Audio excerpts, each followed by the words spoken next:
शलाकया चक्षुरुन्मीलितं येन तस्मै श्रीगुरुवे नमः।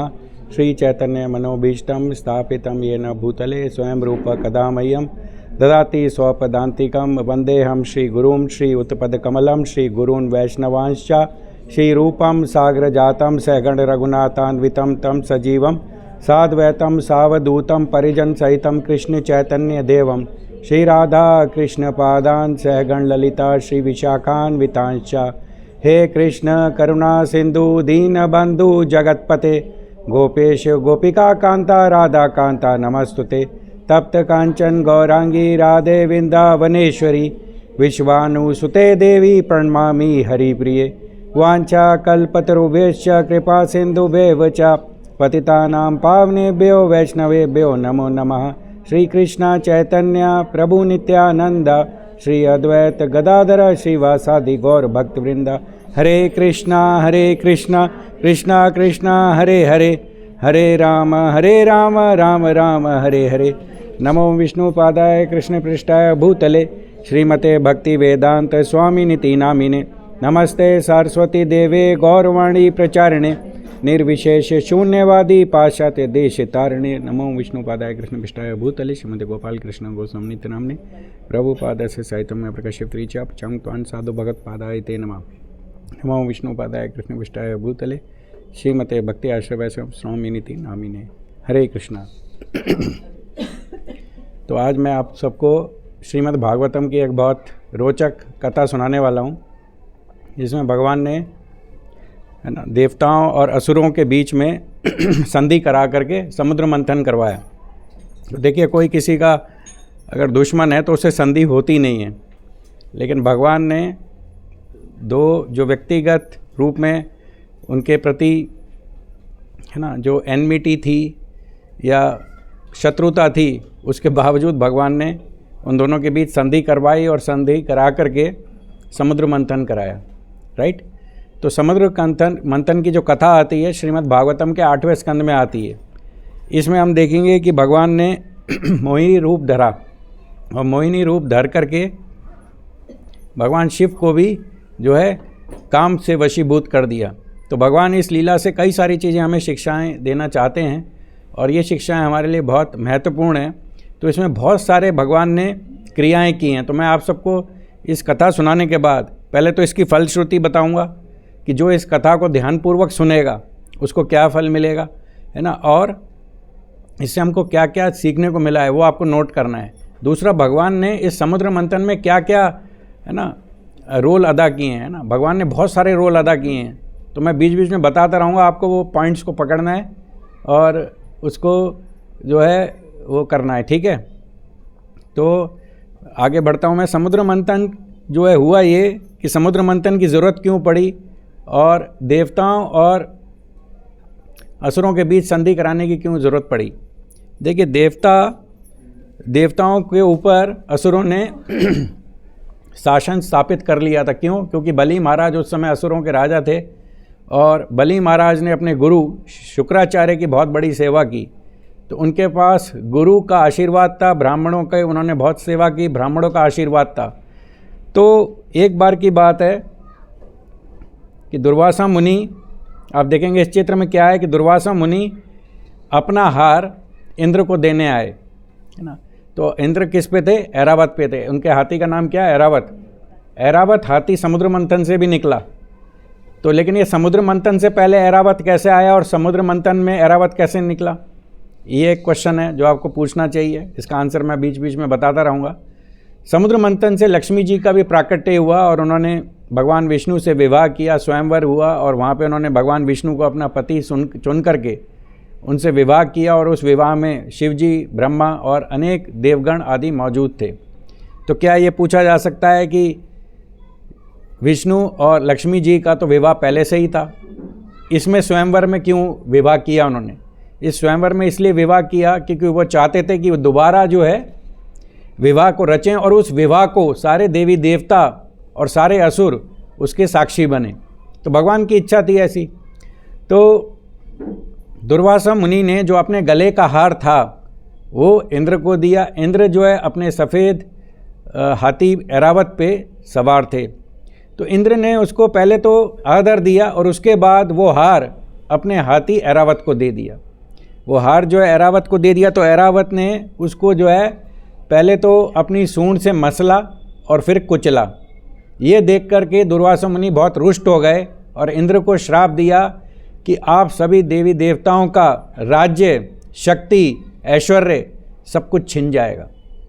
तो इस श्राप के कारण हुआ ये कि असुर बलवान हो गए। असुर के राजा उस समय बलि महाराज थे। बलि महाराज प्रहलाद महाराज के पोते हैं। प्रहलाद महाराज के पुत्र का नाम विरोचन है और विरोचन के पुत्र का नाम बलि महाराज है ना। तो प्रहलाद महाराज के पोते बलि महाराज हैं। तो बलि महाराज असुरों के उस समय राजा थे। उन्होंने देवताओं को युद्ध में हरा करके उनके राज्य शासन को संभाला और देवता लोग इधर उधर भटकते रहे। उनके पास सर छुपाने की कोई जगह नहीं थी, है ना। तो इसमें क्या हुआ कि जब आप देखेंगे इस चित्र में, सब देवी देवता जो है भगवान विष्णु के पास गए। पहले वो ब्रह्मा जी के पास जाते हैं, फिर ब्रह्मा जी जो है श्वेत द्वीप के पास, है ना। श्वेत द्वीप के पास कौन रहते हैं? क्षीरोदक्षाई विष्णु। क्षीरोदक्षाई विष्णु कहाँ लेटे रहते हैं? क्षीर सागर में रहते हैं। क्षीर का मतलब क्या है? दूध। एक दूध का सागर है जहाँ पे भगवान शेषनाग की शैया पे लेटे रहते हैं और लक्ष्मी जी उनकी चरण की सेवा करती हैं। तो लक्ष्मी जी चरण की सेवा करती हैं, तो वहाँ पर देवी देवता ब्रह्मा जी को ले करके कि अब जो है हमारे पास कुछ भी नहीं है, हम सब दरिद्र हो गए हैं, हमारे पास अपना राज्य नहीं है और असुर हमको जो है बहुत पीड़ा और दुख और कष्ट पहुँचा रहे हैं, तो हमें ऐसी स्थिति में क्या करना चाहिए। तो भगवान तो भक्तों की रक्षा करते हैं, तो देवता तो भगवान के भक्त हैं, लेकिन हमें ये मानना है कि भगवान के जो ये देवता हैं ये शुद्ध भक्त नहीं है। ये भक्त हैं, शुद्ध भक्त नहीं, क्योंकि ये स्वर्गलोक में इंद्र तृप्ति के साधनों में लगे रहते हैं। जैसे वो अप्सराओं का नृत्य देखेंगे, सोमरस का पान करेंगे और वैभव और ऐश्वर्य को भोगेंगे। तो ये जब इतना कुछ भोगते हैं तो भगवान का स्मरण नहीं हो पाता है। तो इसीलिए अगर हमें भगवान ने बहुत अधिक संपत्ति, मान सम्मान नहीं दिया है, तो इसका एक कारण ये भी है कि भगवान चाहते हैं कि हम उनकी भक्ति को तीव्रता से करें। जितने भी अमीर लोग हैं या बहुत धनी लोग हैं, वो भगवान की भक्ति को तीव्रता से नहीं कर पाते हैं। कभी महीने में, 2 महीने में, 6 महीने में एक बार आएंगे, हाथ जोड़ करके चले जाएंगे, है ना। और भगवान के विग्रह के सामने ज़्यादा देर दर्शन भी नहीं कर पाते हैं, क्योंकि उन्हें लगता है कि बस एक फॉर्मेलिटी के लिए हम भगवान के दर्शन करें। तो इस प्रकार हम देखते हैं कि दुर्वासा मुनि के श्राप से सारे देवी देवता पीड़ित हो गए। गलती इंद्र ने की और उसका भुगतान सभी देवी देवताओं ने किया। गलती क्या की? मैं फिर से इसमें एक बार आपसे पूछूं, गलती क्या की इंद्र ने? बताइए, जल्दी जल्दी बताइए। हाँ हाँ हाथी को पहनाया। हाँ हाथी ने उसको जो है कि मन की सूर से लेकर नीचे गिरा के उसको जो कि पांव से कुचल दिया। हाँ, तो देखिए बिल्कुल बिल्कुल आपने बहुत अच्छा बताया। ये बिल्कुल सही उत्तर है ब्रिजेश रंजन प्रभु जी आपका। तो देखिए ये इसमें हमारे लिए सीख क्या है। मैं बीच बीच में आपको सीख भी बताता रहूँगा, आपको केवल लिखना है, सुनना है, नोट करना है, ठीक है। इसमें सीख ये कि जैसे भगवान की अर्पित हमें माला कभी मिलती है तो उसका पहले तो फूल ज़मीन पे नहीं गिरना चाहिए। फूल की पत्तियाँ अगर गिर जाएँ तो उसको उठा करके ये मेक श्योर करना चाहिए कि उस पर किसी का चरण ना लगे, उसका अपमान नहीं हो, है ना। क्योंकि भगवान को अर्पित माला पूजनीय है, वो पैरों में नहीं आनी चाहिए। तो ये हम सीधा उदाहरण देख रहे हैं कि जो भगवान को अर्पित वस्तु है वो तदीय वस्तु हो जाती है।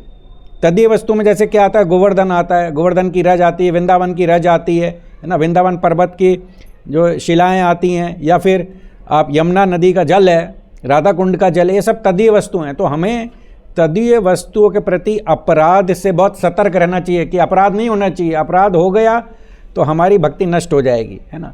तो इस तरह से फिर परीक्षित महाराज ने सुखदेव गोस्वामी से पूछा कि भगवान विष्णु ने क्षीर सागर को कैसे मथा। तो जैसे क्या है कि जो श्रोता होता है, श्रोता बहुत जिज्ञासु होता है। श्रोता प्रवक्ता से प्रश्न पूछता है कि भगवान की लीलाओं में रुचि दिखाते हुए कि भगवान ने समुद्र मंथन की कैसे योजना बनाई। जैसे इसको बोलते हैं ब्लूप्रिंट। ब्लूप्रिंट मतलब जैसे बोलते हैं प्लान। प्लान मतलब कि योजना क्या बनाई भगवान विष्णु ने कि समुद्र मंथन पहले तो क्यों मथा गया, है ना, क्यों मंथन हुआ, किसने किया, कैसे किया। तो ये जिज्ञासा किसने की, किसने, परीक्षित महाराज ने किससे की, सुखदेव गोस्वामी से की, है ना। तो फिर उन्होंने पूछा कि देवी देवताओं को अमृत कैसे मिला। अमृत बेसिकली इसमें क्या था कि अमृत निकलना था, और अमृत जो है भगवान चाहते थे कि देवी देवता उसका पान करें, जिससे उसका पान करके फिर वो असुरों पे हमला करेंगे तो असुरों की हार हो जाएगी और देवी देवता जीत करके अपने शासन में वापस जा करके राज्य को प्राप्त कर सकेंगे, है ना। तो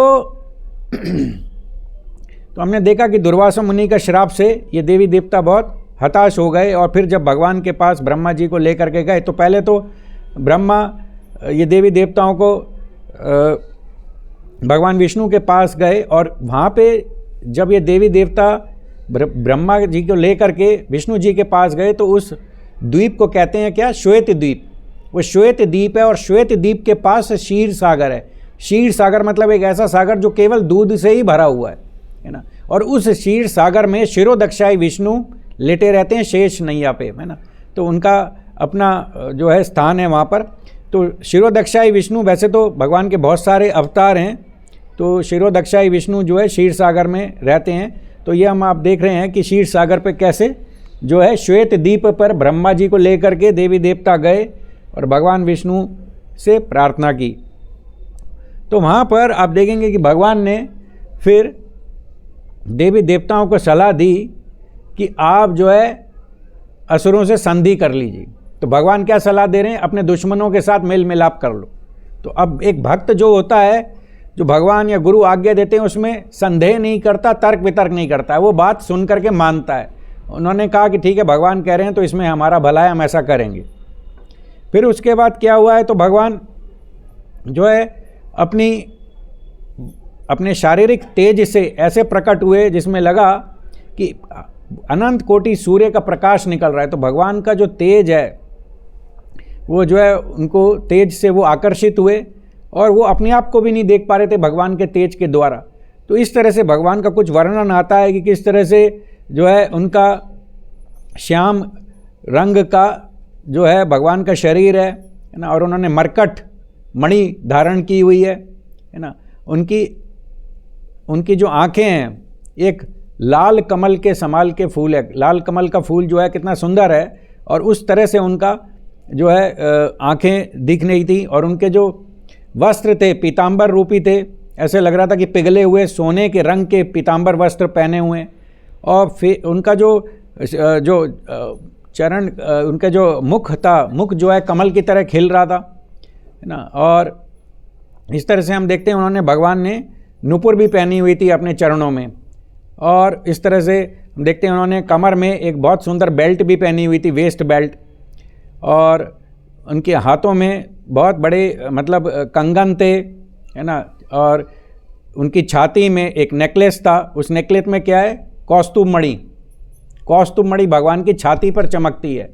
तो कौस्तुभ मणि और श्रीवत्स का चिन्ह जो है ऐसे चिन्ह हैं जो केवल भगवान विष्णु के शरीर पर ही रहते हैं, क्योंकि जितने भी वहाँ पे निवासी हैं वैकुंठ धाम में, उन सब के शरीर को जो है विष्णु जैसा ही दिखते हैं वो। तो हम कैसे पता लगाएंगे कि भगवान कौन है और अन्य विष्णु के दूत कौन से हैं। तो विष्णु दूत का शरीर और भगवान का शरीर एक जैसा है, सुंदरता भी एक जैसी, हम पता नहीं लगा सकते। तो दो चीज़ों से पता लगा पाते हैं, एक तो कौस्तुभ मणि जो भगवान की छाती पर रहती है, यहाँ पर करीब है, और एक श्रीवत्स का चिन्ह है। श्रीवत्स का चिन्ह यहाँ दाएं तरफ रहता है। श्रीवत्स का चिन्ह में एक जगह श्रीमद् भागवतम में लिखा हुआ है सफ़ेद रंग के बाल हैं, और एक जगह लिखा हुआ है पीले रंग के बाल हैं। ये वक्ष स्थल पे श्रीवत्स का चिन्ह बहुत हम भक्तों के लिए बहुत महत्वपूर्ण है, क्योंकि ये वही स्थान है जहाँ पे भृगु ऋषि ने उनके अपने चरण से प्रहार किया था, ये पता लगाने के लिए कि ब्रह्मा विष्णु महेश से में कौन से ज़्यादा उत्कृष्ट भगवान हैं, कौन सबसे ज़्यादा आगे हैं। तो और वहीं लक्ष्मी जी का निवास भी होता है, ऐसा बताया जाता है। भगवान के वक्ष स्थल पे श्रीवत्स के चिन्ह के पास ही लक्ष्मी जी का निवास है। तो श्रीमद् भागवतम में अलग अलग स्थानों में श्रीवत्स के चिन्ह की महिमा बताई गई है, और अलग अलग स्थान पर ये बताया गया है कि वहाँ पे ये वही स्थान है जहाँ पे भृगु ऋषि ने अपने चरण से प्रहार किया था और लक्ष्मी जी वहाँ वास करती हैं। तो भगवान का ये श्रीवत्स का चिन्ह ये दाहिने तरफ है ना, कहाँ पर है? दाहिने तरफ। और एक जगह लिखा हुआ है, आपने त्रिकोण देखा होगा, त्रिकोण जो है कैसा होता है ना, ऐसा होता है ना त्रिकोण, तो उल्टा त्रिकोण की तरफ से ये श्रीवत्स का चिन्ह है। जो भगवान के जो विग्रह हैं उसमें हम देख सकते हैं ध्यान से कि उल्टा त्रिकोण के रूप में श्रीवत्स का चिन्ह दाईं ओर पाया जाएगा, है ना। कई मूर्तियों में होगा, कई विग्रहों में नहीं भी हो सकता है, लेकिन भगवान के जो ये असली रूप में है, वास्तविक रूप में ये होता है। और भगवान ने कई सारी फूल मालाएँ धारण की होती हैं, है ना। तो फूल मालाएँ हैं और उनके कर्क रूपी कुंडल हैं। कर्क रूपी कुंडल मतलब इंग्लिश में हम उसको कहते हैं शार्क, है ना। भगवान के जो कुंडल हैं उसमें शार्क बनी हुई है, कर्क, जिसको एक शार्क मछली के रूप में भगवान कुंडल पहनते हैं। भगवान के बाल बहुत घुंघराले हैं और उनमें तेल लगा हुआ है, तो भगवान उस घुंघराले बालों में बहुत सुंदर दिखते हैं, है ना। और भगवान ने मुकुट भी धारण किया हुआ है और उनके अपने निजी अस्त्र शस्त्र क्या हैं? शंख, चक्र, पद्म, गदा। तो शंख तो है भक्तों के लिए, है ना, पद्म भी भक्तों के लिए, और गदा और चक्र किसके लिए? असुरों का मारने के लिए, है ना। तो भगवान ने दो हाथों में असुरों को संहार करने के लिए रखा हुआ है और दो जो शंख है और पद्म है वो भक्तों को आशीर्वाद देने के लिए रखा हुआ है ना। तो इस तरह से हम भगवान के रूप को समझ सकते हैं इसमें। अब परीक्षित महाराज सुखदेव गोस्वामी से पूछते हैं कि भगवान को जब देखा तो देवताओं ने क्या किया। अभी आपको मैंने बताया है कि जब हम भगवान के विग्रह के पास जाएं, मंदिर में जाएं, तो सबसे पहले हम क्या करें? भगवान के गुणों का गुणगान करें। मैंने आपको कुछ भगवान के गुण लिख करके भेजे हैं, जिसमें हम भगवान के, जैसे मैंने आपको बता रखा है, भगवान निर्गुण हैं, भगवान अधोक्षज हैं, भगवान अजा हैं, भगवान अपाप विद्यम हैं, भगवान अदोषदर्शी हैं, भगवान अखिल आत्मा है, भगवान वरदर शबा हैं। भगवान चाहे कोई भी आशीर्वाद किसी को भी दे सकते हैं, है ना। तो भगवान जो है निरंजन है, भगवान जो है इतने सारे गुणों से, उनके असीमित गुण हैं, है ना, भगवान के असीमित नाम हैं। तो भगवान के गुण, भगवान भक्त वत्सल हैं। तो पहले जब देवता लोगों को भगवान का दर्शन हुआ तो भगवान का गुणगान हुआ, जैसे मैं आपको बता रहा हूँ। उसके बाद क्या हुआ? ये भगवान के पास गए तो भगवान को मन में इच्छा हुई कि मुझे समुद्र मंथन की लीला में भाग लेकर के, है ना, अपने आप को प्रसन्नता देनी है। भगवान को ये लीलाएं करने में बहुत आनंद आता है। और भगवान की लीलाएं क्यों होती हैं? क्योंकि जब हम इन भगवान की लीलाओं को सुनते हैं, स्मरण करते हैं और इसका श्रवण करते हैं, पढ़ते हैं, तो हमारा बहुत बड़ा शुद्धिकरण होता है। मान लीजिए श्रीमद् भगवद गीता और भागवतम नहीं होगी तो हमारा शुद्धिकरण कैसे होगा? हमें शिक्षाएं कैसे प्राप्त होंगी, है ना। जो भी हमें श्रीमद् भगवद गीता और श्रीमद् भागवतम से शिक्षाएं प्राप्त हो रही हैं वो हमारे लिए बहुत ज़्यादा महत्वपूर्ण है। बहुत ज़्यादा महत्वपूर्ण किस लिए? इसलिए महत्वपूर्ण है क्योंकि जब हम उसको पढ़ेंगे, उस पर चिंतन मनन करेंगे, उसका स्मरण करेंगे, तब हमारा शुद्धिकरण होगा। मैंने कल की क्लास में भी बताया था कि श्रवण के बहुत सारे स्टेप्स होते हैं। श्रवण में सिर्फ ये नहीं है कि मैंने बोला आपने सुना हो गया। हमें सुनने के बाद क्या क्या करना होता है? हमें उसको जीवन में अप्लाई करने के लिए उस पर चिंतन मनन करना होगा। चिंतन मनन करने का मतलब है आत्म अवलोकन करना पड़ेगा, भक्तों से चर्चा करनी पड़ेगी, जिज्ञासा करनी पड़ेगी, जो समझ में नहीं आएगा वो उसको पूछना पड़ेगा, है ना। और हमें इसको बार बार चिंतन मनन करने से होगा ये कि हमको ये देखना है कि हम इसको जीवन में कैसे पालन करें। भक्तों से चर्चा करें, आपने इस पॉइंट को कैसे पालन किया है, मुझे दिक्कत आ रही है, आप अपना सुझाव दीजिए। फिर अपना सुझाव दूसरों को देना होगा, उनसे पूछना होगा। तो ऐसे हम जब डिस्कस करेंगे भगवान की लीलाओं को, जैसे मान लीजिए आज मैंने आपको समुद्र मंथन की लीला बताई, है ना, आपको इसमें बहुत सारे पॉइंट्स ऐसे लगेंगे जो अच्छे हैं सीखने के लिए भी और स्मरण करने के लिए भी।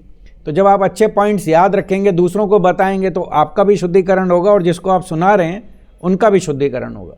क्योंकि भगवान की लीला है ही ऐसी अद्भुत है, इसलिए बोलते हैं कि भगवान की लीला जो है अमृत तुल्य है। अभी जैसे यहाँ पर क्या हो रहा है? अमृत बट रहा है। अमृत क्यों बट रहा है? क्योंकि इस लीला में भगवान है। अगर इस लीला में भगवान नहीं होंगे तो ये फिर सारी जो बात है, ये वार्तालाप है विष की तरह से।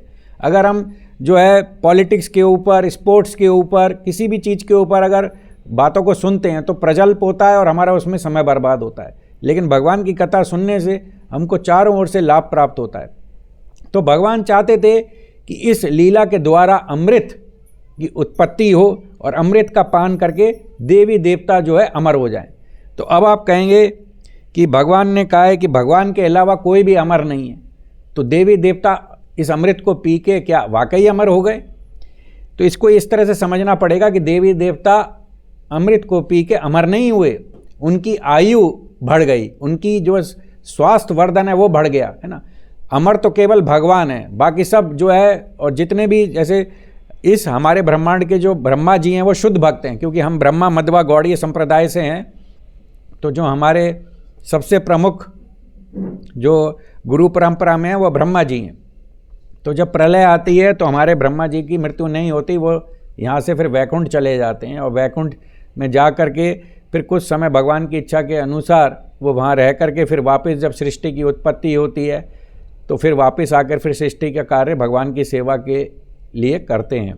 तो कुछ जगह ग्रंथों में ये भी है कि वो महाविष्णु के शरीर में चले जाएंगे। जैसे जीवात्माएं महाविष्णु, जब भगवान सांस लेते हैं तो सारी जीवात्माएं महाविष्णु के शरीर में चली जाती हैं। जब सार बाहर निकालते हैं तो सारी जीवात्माएं अनंत कोटि ब्रह्मांड के रूप में वो भगवान के द्वारा वो जीव प्रकट होते हैं और फिर भगवान उनमें अपनी दृष्टिपात करके उनमें चेतना भरते हैं। तो कहने का मतलब है भगवान अद्भुत लीलाएं करते हैं। तो आप इसमें देखेंगे क्या दिख रहा है आपको इस चित्र में? हाँ हाँ, क्या है, क्या है इसके मुंह में? चूहा। तो एक कथा आती है, एक लकड़ी का बॉक्स है, उसमें एक चूहा और सांप फंस जाते हैं। तो सांप चूहे को बोलता है कि भैया इसमें आप एक छेद कर दो, छेद कर दोगे तो तुम भी निकल जाओगे और मैं भी निकल जाऊंगा, और छेद नहीं करोगे तो तुमको तो मैं इसके अंदर ही खा जाऊंगा। ठीक है, तो तुम इसमें छेद करो जिससे छेद करके तुम भी निकल जाना, मैं निकल जाऊंगा, और अगर तुम छेद नहीं करोगे तो मैं तुम्हें यहाँ पे वैसे ही खा जाऊंगा। तो तुम्हारे पास कोई ऑप्शन नहीं है, तुमको ये छेद करना पड़ेगा। ठीक है, तो इसको क्या बोलते हैं? इसको बोलते हैं सांप की और चूहे की कहानी। ये श्रीमद् भागवतम में दिया हुआ है। तो यहाँ पे सांप कौन है? सांप कौन है? तो होता क्या है इसमें, जब वो चूहा छेद कर देता है उस लकड़ी के बॉक्स में, तो छेद में से चूहे निकलने से पहले, है ना, छेद में से चूहे को निकलने से पहले सांप चूहे को खा जाता है और फिर छेद में से निकल जाता है। तो यहाँ पर क्या हुआ, ये कथा समझ में आ गई सांप और चूहे की, कि एक बॉक्स में जब दोनों बंद हुए तो फिर चूहे ने प्रस्ताव रखा कि आप इसमें छेद करो अपने दांतों से कुतर कुतर करके, और फिर जब आप इसमें छेद कर दोगे तो हम दोनों निकल जाएंगे। लेकिन जब छेद कर दिया तो सांप चूहे को ही खा गया, और चूहे को खा गया और फिर सांप निकल गया। तो कहने का मतलब है कि ये जो इसमें हुआ, भगवान ने देवताओं को आज्ञा दी कि आप संधि करो, है ना, संधि करो, और फिर क्या होगा, जब संधि करोगे तो आप उनसे कहना कि ये समुद्र मंथन करके हमको अमृत निकालना है, अमृत निकालना है। तो अमृत का पान फिर हम आपस में बांट करके, असुर और देवी देवता बांट करके इसको पान करके हम जो है अमरता को प्राप्त होंगे और हमारी शारीरिक शक्ति सब कुछ बढ़ जाएगी।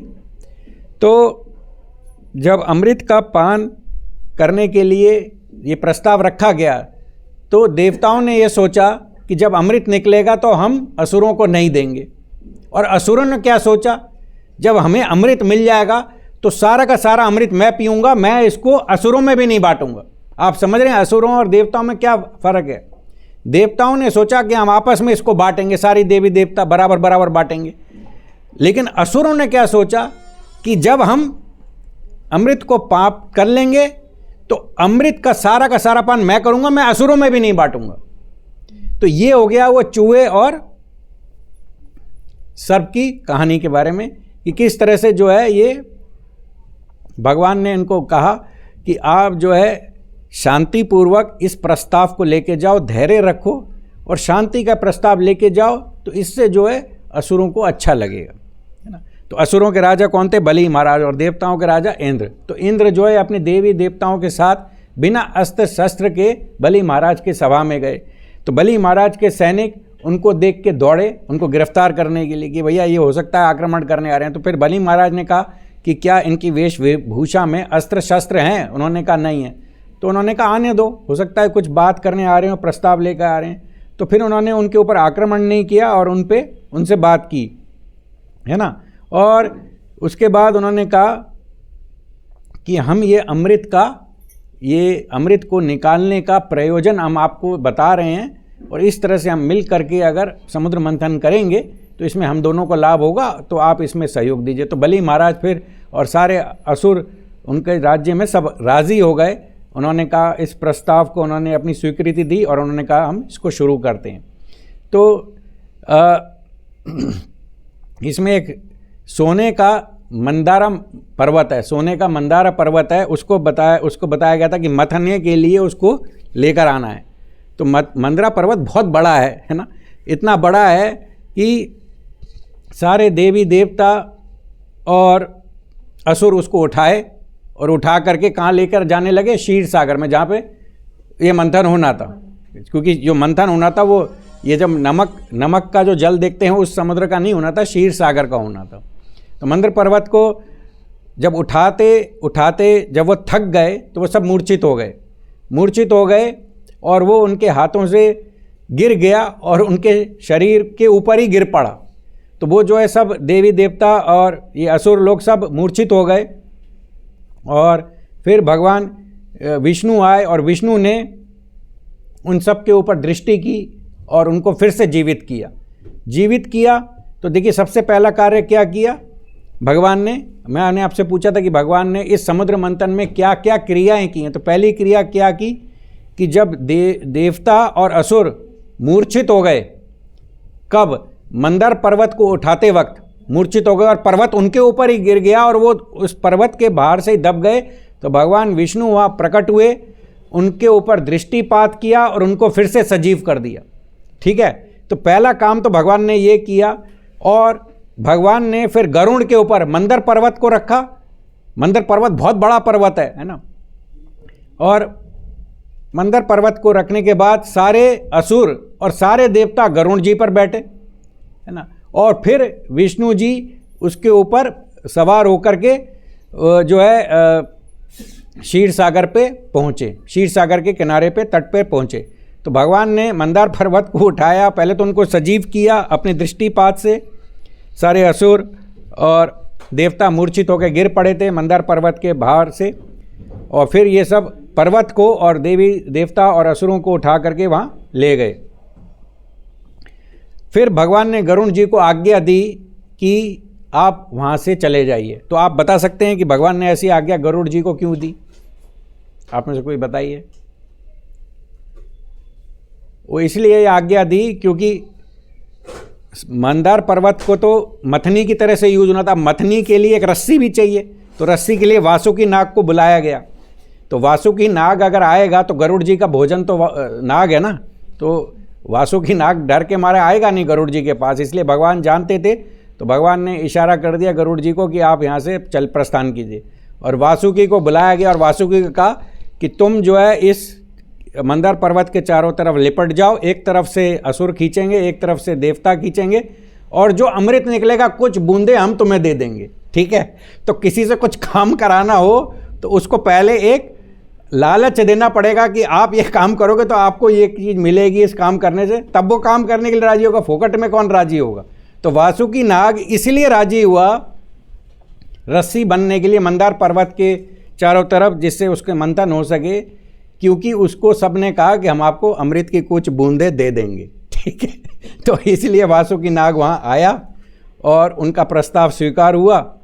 और जब ये मंथन शुरू हुआ तो मंथन शुरू करने से पहले भगवान ने असुरों को, देवताओं को ये बोला कि कई सारे आप जो है जड़ी बूटियाँ लेकर आइए, वनस्पति लेकर आइए और इसको क्षीर सागर में डाल दीजिए। जैसे हम मिल्क शेक बनाते हैं या मैंगो शेक बनाते हैं तो उसमें क्या करते हैं, मैंगो के टुकड़े डालते हैं, तब वो जब मैंगो जो है उसमें दूध में ऐसे मिल जाता है, आम ऐसे मिल जाता है कि पता ही नहीं लगता कि आम कहाँ है दूध कहाँ है। तो जब हम जड़ी बूटियों को, वनस्पतियों को, फल और सब्जियों को, कुछ प्रकार की सब्जियां या कुछ वनस्पति थे जो भगवान ने इनको कहा, उन्होंने इकट्ठा किया, उसमें क्षीर सागर में डाला और फिर मंथन शुरू हुआ, है ना।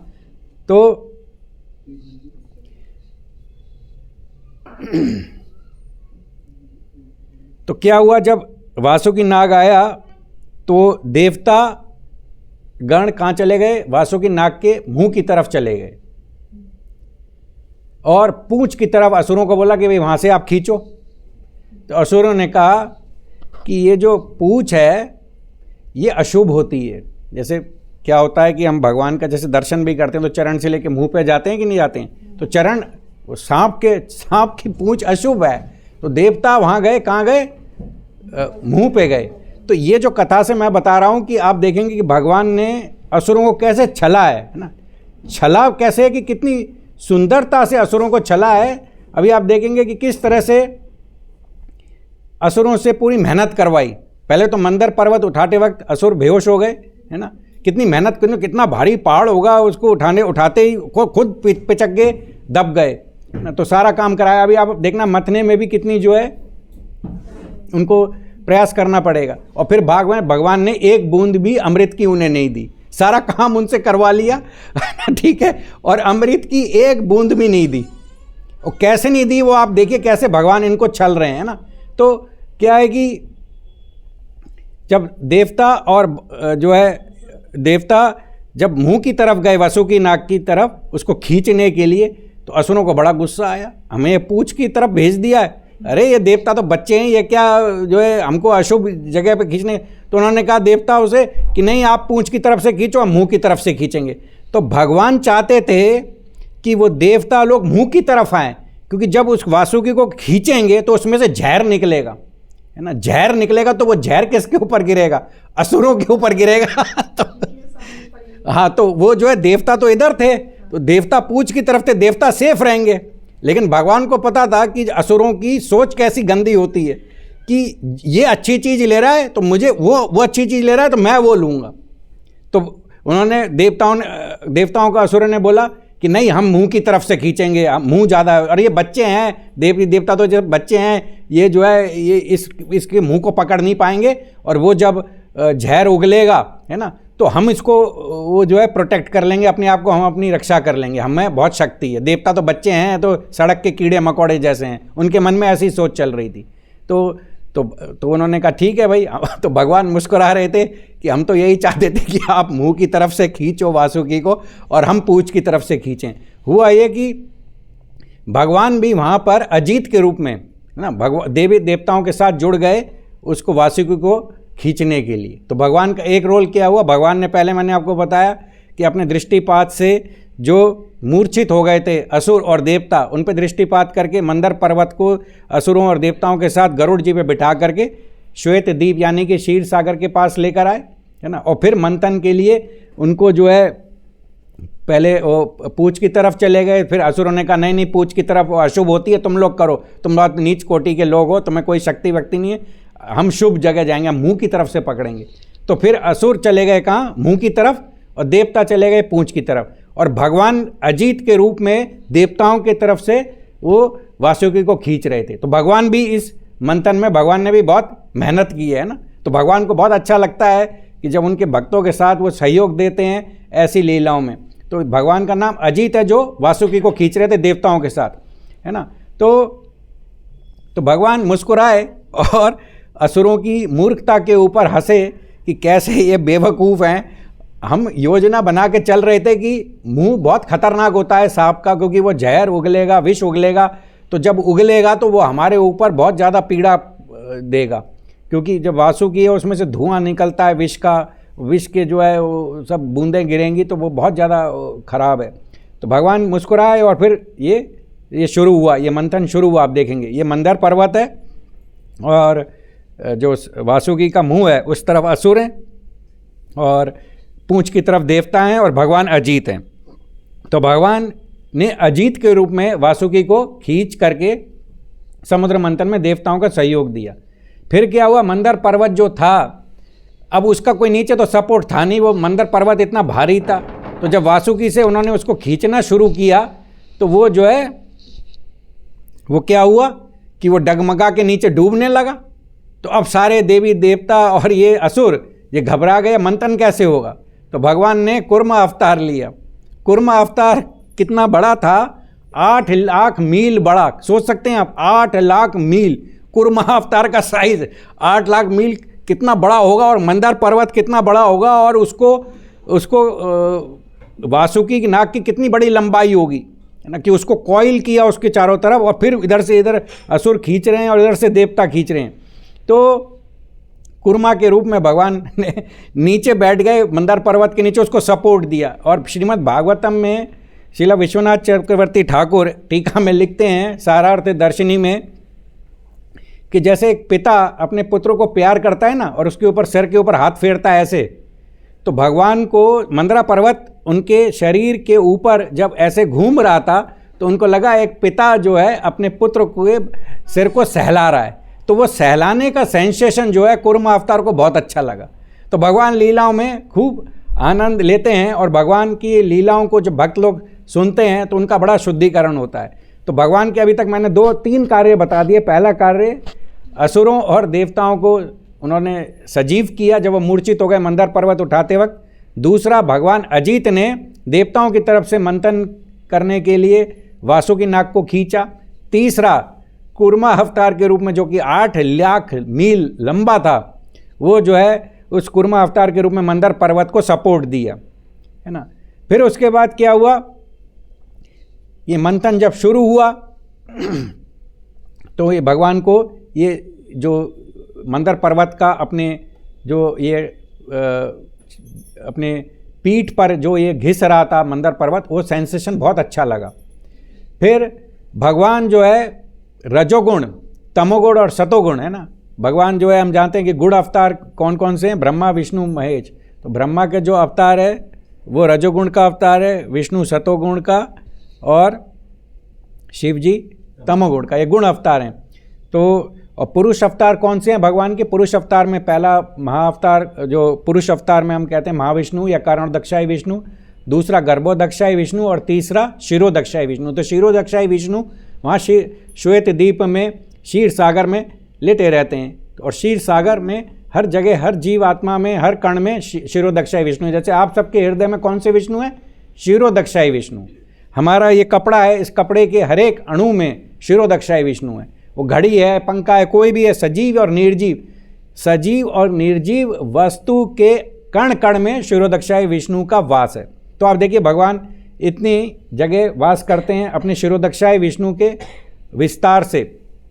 तो भगवान है ना सतोगुण का अवतार लेके देवताओं में प्रवेश करते हैं, रजोगुण का अवतार लेकर के असुरों में प्रवेश करते हैं, और तमोगुण का अवतार लेकर के वासुकी में प्रवेश करते हैं। तो भगवान ने अब ये चौथा कार्य किया। चौथा कार्य किया क्यों किया? कि इन लोगों की शक्ति को बढ़ाने के लिए। ये समुद्र मंथन 8 लाख मील जो कुर्मा अवतार है उसके ऊपर मंदार पर्वत है, और मंदार पर्वत आप सोच सकते हैं कितना भारी होगा, है ना। और गरुड़ जी कितने बड़े होंगे, गरुड़ जी का साइज कितना बड़ा होगा। अगर कुर्मा अवतार का साइज 8 लाख मील है तो गरुड़ जी कितने बड़े होंगे कि उसके ऊपर मंदार पर्वत और सारे असुर और सारे देवता और भगवान स्वयं, है ना, ये सारा उठा करके कहाँ लेकर आए हैं? कि वहाँ पर लेकर आए हैं क्षीर सागर के तट पे। तो ऐसा बताया जाता है कि भगवान राम जब अयोध्या लौटे थे तो कौन से विमान में लौटे थे? पुष्पक विमान। तो पुष्पक विमान की क्या खास बात थी?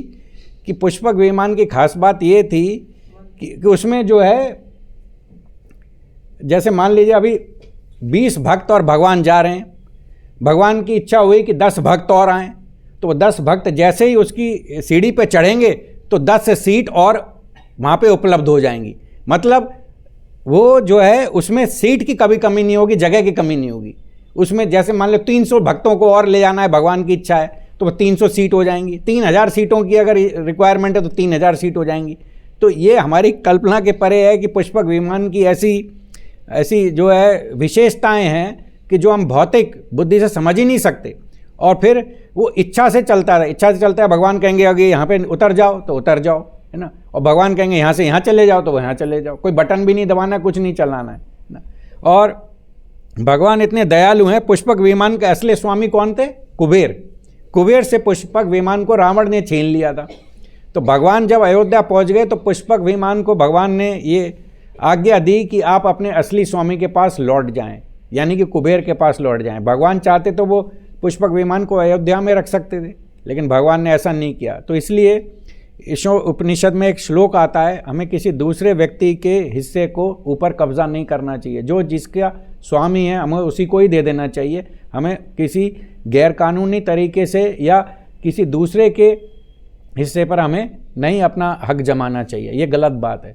तो ये भगवान अपनी इस तरह की लीलाओं से हमें सिखाते हैं। तो मैंने आपको 4 चीज़ें बताई, भगवान रजोगुण, तमोगुण और सतोगुण के रूप में, है ना। सतोगुण के रूप में देवताओं में प्रवेश किया, रजोगुण के रूप में असुरों के शरीर के अंदर प्रवेश किया, तमोगुण के रूप में भगवान ने वासुकी के रूप में प्रवेश किया। किस लिए? उनको इतनी शक्ति प्रदान करने के लिए कि ये मंथन कर सकें। अगर भगवान शक्ति के रूप में इनमें रजोगुण, तमोगुण और सतोगुण के रूप में नहीं जाएंगे तो ये तो एक बार खींच के ही थक जाएंगे, पसीने पसीने हो जाएंगे और वहीं लेट जाएंगे। तो भगवान चाहते थे मंथन हो, मंथन के लिए शक्ति कहाँ से आएगी? भगवान से आएगी। तो भगवान ने अपनी शक्तियों का ऐसे विस्तार करके ऐसे इन सबके शरीर में प्रवेश किया। 5वां, भगवान एक सहस्त्र भाव बन गए। सहस्त्र भाव मतलब जिसके 1000 हाथ हैं। कितने हाथ हैं? और 1000 हाथ बन करके भगवान मंदर पर्वत के ऊपर बैठ गए, जिससे मंदर पर्वत को बैलेंस किया जा सके। अब नीचे सपोर्ट तो है, लेकिन जब उसको ऐसे मंथन करेंगे तो वो जो है पर्वत डगमग डगमग होगा। तो मंथन की जो रॉड है, चर्निंग रॉड है, यानी कि मंदर पर्वत है, वो सीधा रहना चाहिए। सीधा नहीं रहेगा तो वो ऐसे ऐसे हिलता मिलता रहेगा, फिर वो तो कभी देवता गिर जाएंगे उसके भार से, कभी असुर गिर जाएंगे। तो वो सीधा रहना चाहिए। तो भगवान सहस्त्र भाव यानी कि 1000 हाथ के रूप में भगवान उस मंदर पर्वत के ऊपर चोटी पे बैठ गए और उसको बैलेंस करने लगे। तो भगवान क्या क्या बन गए हैं? भगवान अजीत बन गए हैं, है ना। भगवान सहस्त्र भाव बन गए हैं।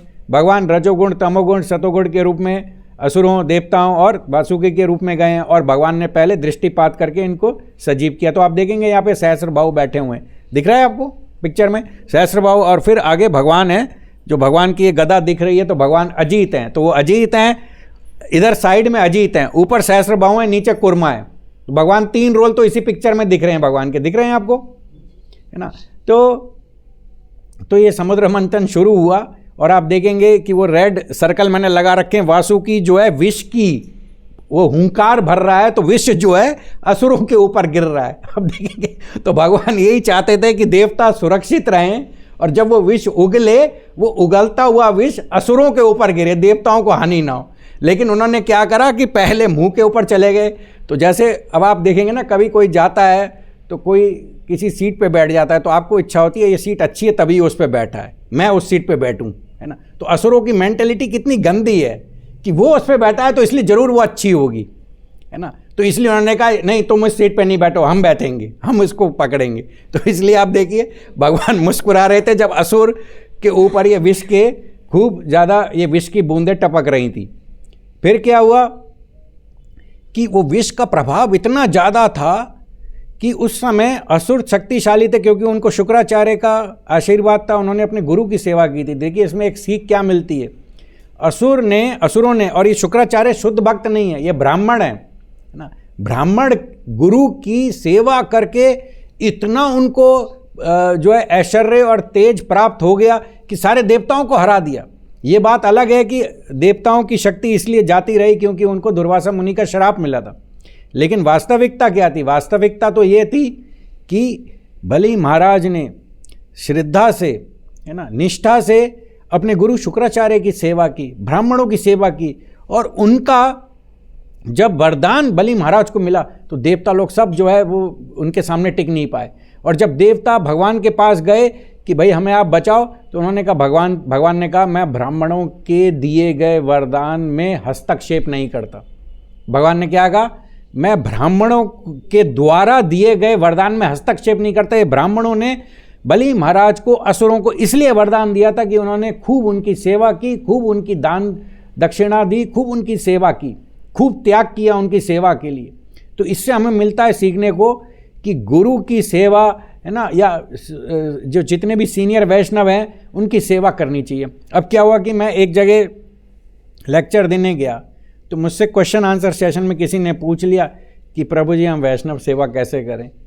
तो मैंने क्या करा, जिसने क्वेश्चन पूछा उसके 10 गुण उसी क्लास में बता दिए, ठीक है, कि आपकी ये अच्छी क्वालिटी है, आप भगवत गीता वितरण के लिए इतना विचार करते हो, आप हरिनाम संकीर्तन निकालते हो, आप हमेशा कुछ ना कुछ चिंतन करते रहते हो कि भगवान का प्रचार कैसे हो, है ना, आप जो है इतने उत्साही भक्त हैं, है ना, आप चाहते हैं कि सारे भक्त भक्ति में आगे बढ़ें, आप साधना में बहुत ज़्यादा दृढ़ हैं, आपकी सेवा बहुत उच्च कोटि की है। मैंने ऐसे करके खूब गुणगान कर दिए। मैंने कहा ऐसे वैष्णव सेवा कर लो, क्योंकि जो सीनियर भक्त हैं या बहुत शुद्ध भक्त टाइप के जो भक्त हैं वो सेवा थोड़ी मांगेंगे ना, सेवा करने के लिए आपको आएंगे। लेकिन हमारी ज़बान से हम मीठे शब्द तो किसी को भी बोल सकते हैं। इसमें मेरा 1 रुपया नहीं लगा और वहाँ पे सबको बहुत अच्छा लगा कि हाँ, ये वैष्णव सेवा का अति उत्तम तरीका है कि जहाँ से हम वैष्णवों के आशीर्वाद और कृपा की याचना कर सकते हैं।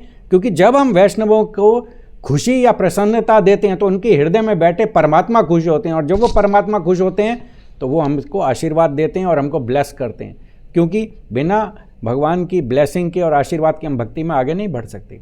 तो इसीलिए वैष्णव पद जूली, वैष्णव पद जल और वैष्णव का जो उच्चिष्ट है, ये बहुत महाबल बताए गए हैं। चैतन्य चरितामृत में बताया गया है कि वैष्णवों के चरण धोकर के अगर हम उस जल को पिएं या फिर उनका उच्चिष्ट खाएं, उनकी आज्ञा लेके, जैसे नारद मुनि ने दासी पुत्र के रूप में भक्ति वेदांत जब उनके आश्रम में आए, माँ ने उनकी सेवा की और उन्होंने उनसे आज्ञा लेकर के उच्चिष्ट खाया और वो अगले जन्म में नारद मुनि जैसे महान भक्त बन गए, जिन्होंने सभी को भक्त बना दिया। ध्रुव महाराज को भक्त बना दिया, प्रहलाद महाराज को भक्त बना दिया, है ना। अनगिनत लोगों को जो है उन्होंने भक्ति का आशीर्वाद दिया। तो हम उच्चिष्ट लें, आज्ञा लेकर के लें, जल ले सकते हैं और उनकी धूली। तो क्या है कि एक मंदिर में बताया गया कि 2 ब्रह्मचारियों में लड़ाई हो गई कि सब उसकी धूली उठा रहे थे। तो धूली हमको नहीं उठानी है, धूली लड़ाई नहीं करनी है। धूली उठाने का मतलब है या सिर पे लगाने का मतलब है आज्ञाओं का पालन। तो जैसे ही मैंने कल भगवत गीता के श्लोक में बताया था कि अगर दिव्य ज्ञान की प्राप्ति है तो हमको विनीत भाव से ना, समर्पित और शरणागति के भाव से उससे हमको प्रश्न करना होगा, उसकी सेवा करनी होगी और हमको जिज्ञासा करनी होगी। तब हम दिव्य ज्ञान को आत्मसात करके भक्ति में आगे बढ़ पाएंगे। तो भगवान ने जब देखा कि दोनों ये विष के प्रभाव से असुर और देवता ये जो मूर्छित होने लगे हैं, तो भगवान ने स्वयं उस मंथन में साथ दिया और भगवान ने वहाँ पे वर्षा कर दी। भगवान ने वर्षा कर दी और वर्षा की जो बूंदें हैं, जब वो असुरों के और जो है देवताओं के शरीर पर वो बूंदें गिरी तो वो एकदम खड़े हो गए। वो कोई साधारण वर्षा नहीं थी, वो भगवान के द्वारा की गई वर्षा थी, जिस वर्षा के जल के प्रभाव से उनकी सारी थकान दूर हो गई और वो फिर से वो जो है बलशाली हो गए और मंथन के लिए बिल्कुल उत्साह से तैयार हो गए। तो भगवान का ये यहाँ पे फिर से रोल आया, रजोगुण तमोगुण सतोगुण सहस्र भाव के बाद भगवान ने वहाँ पे वर्षा की, जिससे असुर और देवता फिर से सजीव हो गए। तो भगवान ने 2 बार उनको जीवन दान दिया। एक बार मर्दार पर्वत में जब वो उठाते उठाते बेहोश हो गए, और एक बार जब विष का प्रभाव उन पर पड़ा वासुकी के मुंह के द्वारा, क्योंकि वासुकी नाग के भी बहुत सारे, जैसे मैंने बताया था कि इसमें आप देखेंगे कि कितने सारे मुख हैं, है ना। एक मुख थोड़ी है वासुकी का, कितने सारे मुख हैं। तो कितना बड़ा ये होगा नाग, है ना। इसको उठाना जैसे रस्सी बहुत मोटी होती है तो कितनी भारी हो जाती है, और ये नाग इतना भारी जिसके इतने सारे मुख हैं, कितना भारी होगा ये। कैसे तो ये आया होगा और कैसे उसको उठा के खींच करके इन्होंने किया होगा। आप जरा विजुअलाइज कीजिए इसको, है ना। तो ये सारा जो है फिर ये शुरू हुआ, और फिर उसके बाद क्या हुआ कि जब ये मंथन शुरू हुआ तो सबसे पहला मंथन का जो प्रोडक्ट था वो क्या था? हलाहल, जिसको कहते हैं कालकूट। तो अब ये हलाहल निकला, तो अब वो ये हो गया कि साहब ये हलाल निकला है, और अगर ये संसार में फैल गया तो सारे संसार के जीव जो है मर जाएंगे, मृत्यु को प्राप्त होंगे। तो फिर भगवान के पास फिर खड़े हो गए कि भाई अब क्या करें। जब भी प्रॉब्लम आती है देवता ब्रह्मा जी के पास जाते हैं, ब्रह्मा जी जो है विष्णु के पास जाते हैं, क्या करें। तो उन्होंने बोला हमको कैलाश पर्वत जाना पड़ेगा, वो उपाय करेंगे। तो अब मैं आपसे क्वेश्चन पूछता हूँ, भगवान तो सब कुछ करने में सक्षम है, तो भगवान को शिव जी के पास जाने की क्या ज़रूरत पड़ गई? भगवान को शिव जी के पास जाने की इसलिए ज़रूरत पड़ गई क्योंकि भगवान चाहते थे कि समुद्र मंथन का हीरो जो है वो भगवान शिव को बनाया जाए। वो खुद हीरो नहीं बनना चाहते, वो भक्तों को हीरो बनाते हैं। जैसे महाभारत का हीरो कौन है? अर्जुन है। अर्जुन के द्वारा सबका संहार हुआ कौरवों का। तो भगवान महाभारत के युद्ध में अर्जुन को जो है सारा श्रेय देना चाहते थे, और इस समुद्र मंथन में भगवान चाहते थे श्रेय किसको मिले? शिव जी को मिले। इसलिए शिव जी का नाम नीलकंठ पड़ा है। तो अब शिव जी के साथ उमा बैठी थी, यानी कि उनकी पत्नी पार्वती बैठी हुई थी। तो उनसे सब देवी देवता पहुंच गए और पहले शिव जी का गुणगान किया, है ना। शिव जी की ताकत का, शिव जी की शक्ति का गुणगान किया, और भगवान और देवता सब गए और उनसे प्रार्थना की, है ना। तो फिर भगवान ने जब उनके प्रति ये प्रस्ताव रखा कि आप इस हल से कालकूट से बचाइए, क्योंकि अगर ये सारे ब्रह्मांड में फैल गया तो सारे जीव मर जाएंगे इसके प्रभाव से, वो इतना जहरीला है। तो भगवान के सामने उनकी पत्नी बैठी है। अब कोई बताइए कि किसी पत्नी के सामने पति को कोई बोले कि भैया जहर पी लो, पति कहेगी पत्नी कहेगी मेरे पति को मारने आ रहे हो, आप क्या कर रहे हो मेरे पति को बोल रहे हो जहर पीने के लिए। तो सती, क्योंकि भगवान की जो है माया शक्ति हैं और वो जानती हैं कि भगवान शिव कितने शक्तिशाली हैं, वो जानती हैं कि ये कालकूट और हलाहल जहर शिव जी को कोई भी हानि नहीं पहुंचाएगा, क्षति नहीं पहुंचाएगा। तो उन्होंने कहा कि हाँ, आप ये इस ब्रह्मांड को बचाने के लिए, इस पृथ्वी को बचाने के लिए, इस हलाहल के प्रभाव से जीवों को मुक्त करने के लिए आप इसका पान कीजिए। तो उन्होंने आज्ञा दी और शिव जी ने उमा को कहा, पार्वती को कहा कि मेरा ये कर्तव्य है कि मैं सारे जीवों की रक्षा करूं। तो इसीलिए जब वो जहर पिया उन्होंने, तो जहर पीने के कारण उनका गला नीला हो गया, इसलिए भगवान को, शिव को नीलकंठ कहते हैं, है ना। तो नीलकंठ का गुणगान भगवान अजीत, भगवान सहस्त्रबाहु, भगवान कुर्मा से ज़्यादा होता है, क्योंकि भगवान चाहते हैं कि कोई भी लीला में श्रेय उनके भक्तों को मिले। और वैष्णवों में परम भक्त कौन है? वैष्णवान यथा शंभु। तो सबसे परम भक्त जो है वैष्णव, जो है सबसे महान वैष्णव शिव जी हैं, क्योंकि भगवान शिव हमेशा ही विष्णु का ध्यान करते रहते हैं। और इस हलाहल और कालकूट जहर को पीने के बाद भी उमा उनसे पूछती हैं, आप किसका मेडिटेशन करते रहते हो, किसका ध्यान करते रहते हो?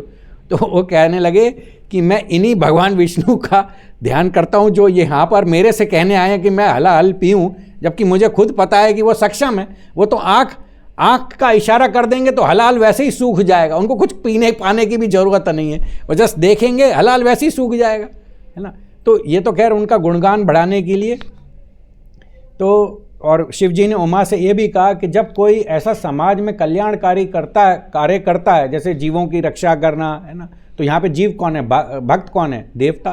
तो देवता लोग अगर हलाल से अगर बचेंगे, हलाल के दुष्प्रभाव से बचेंगे, तो कौन प्रसन्न होगा? विष्णु प्रसन्न होंगे।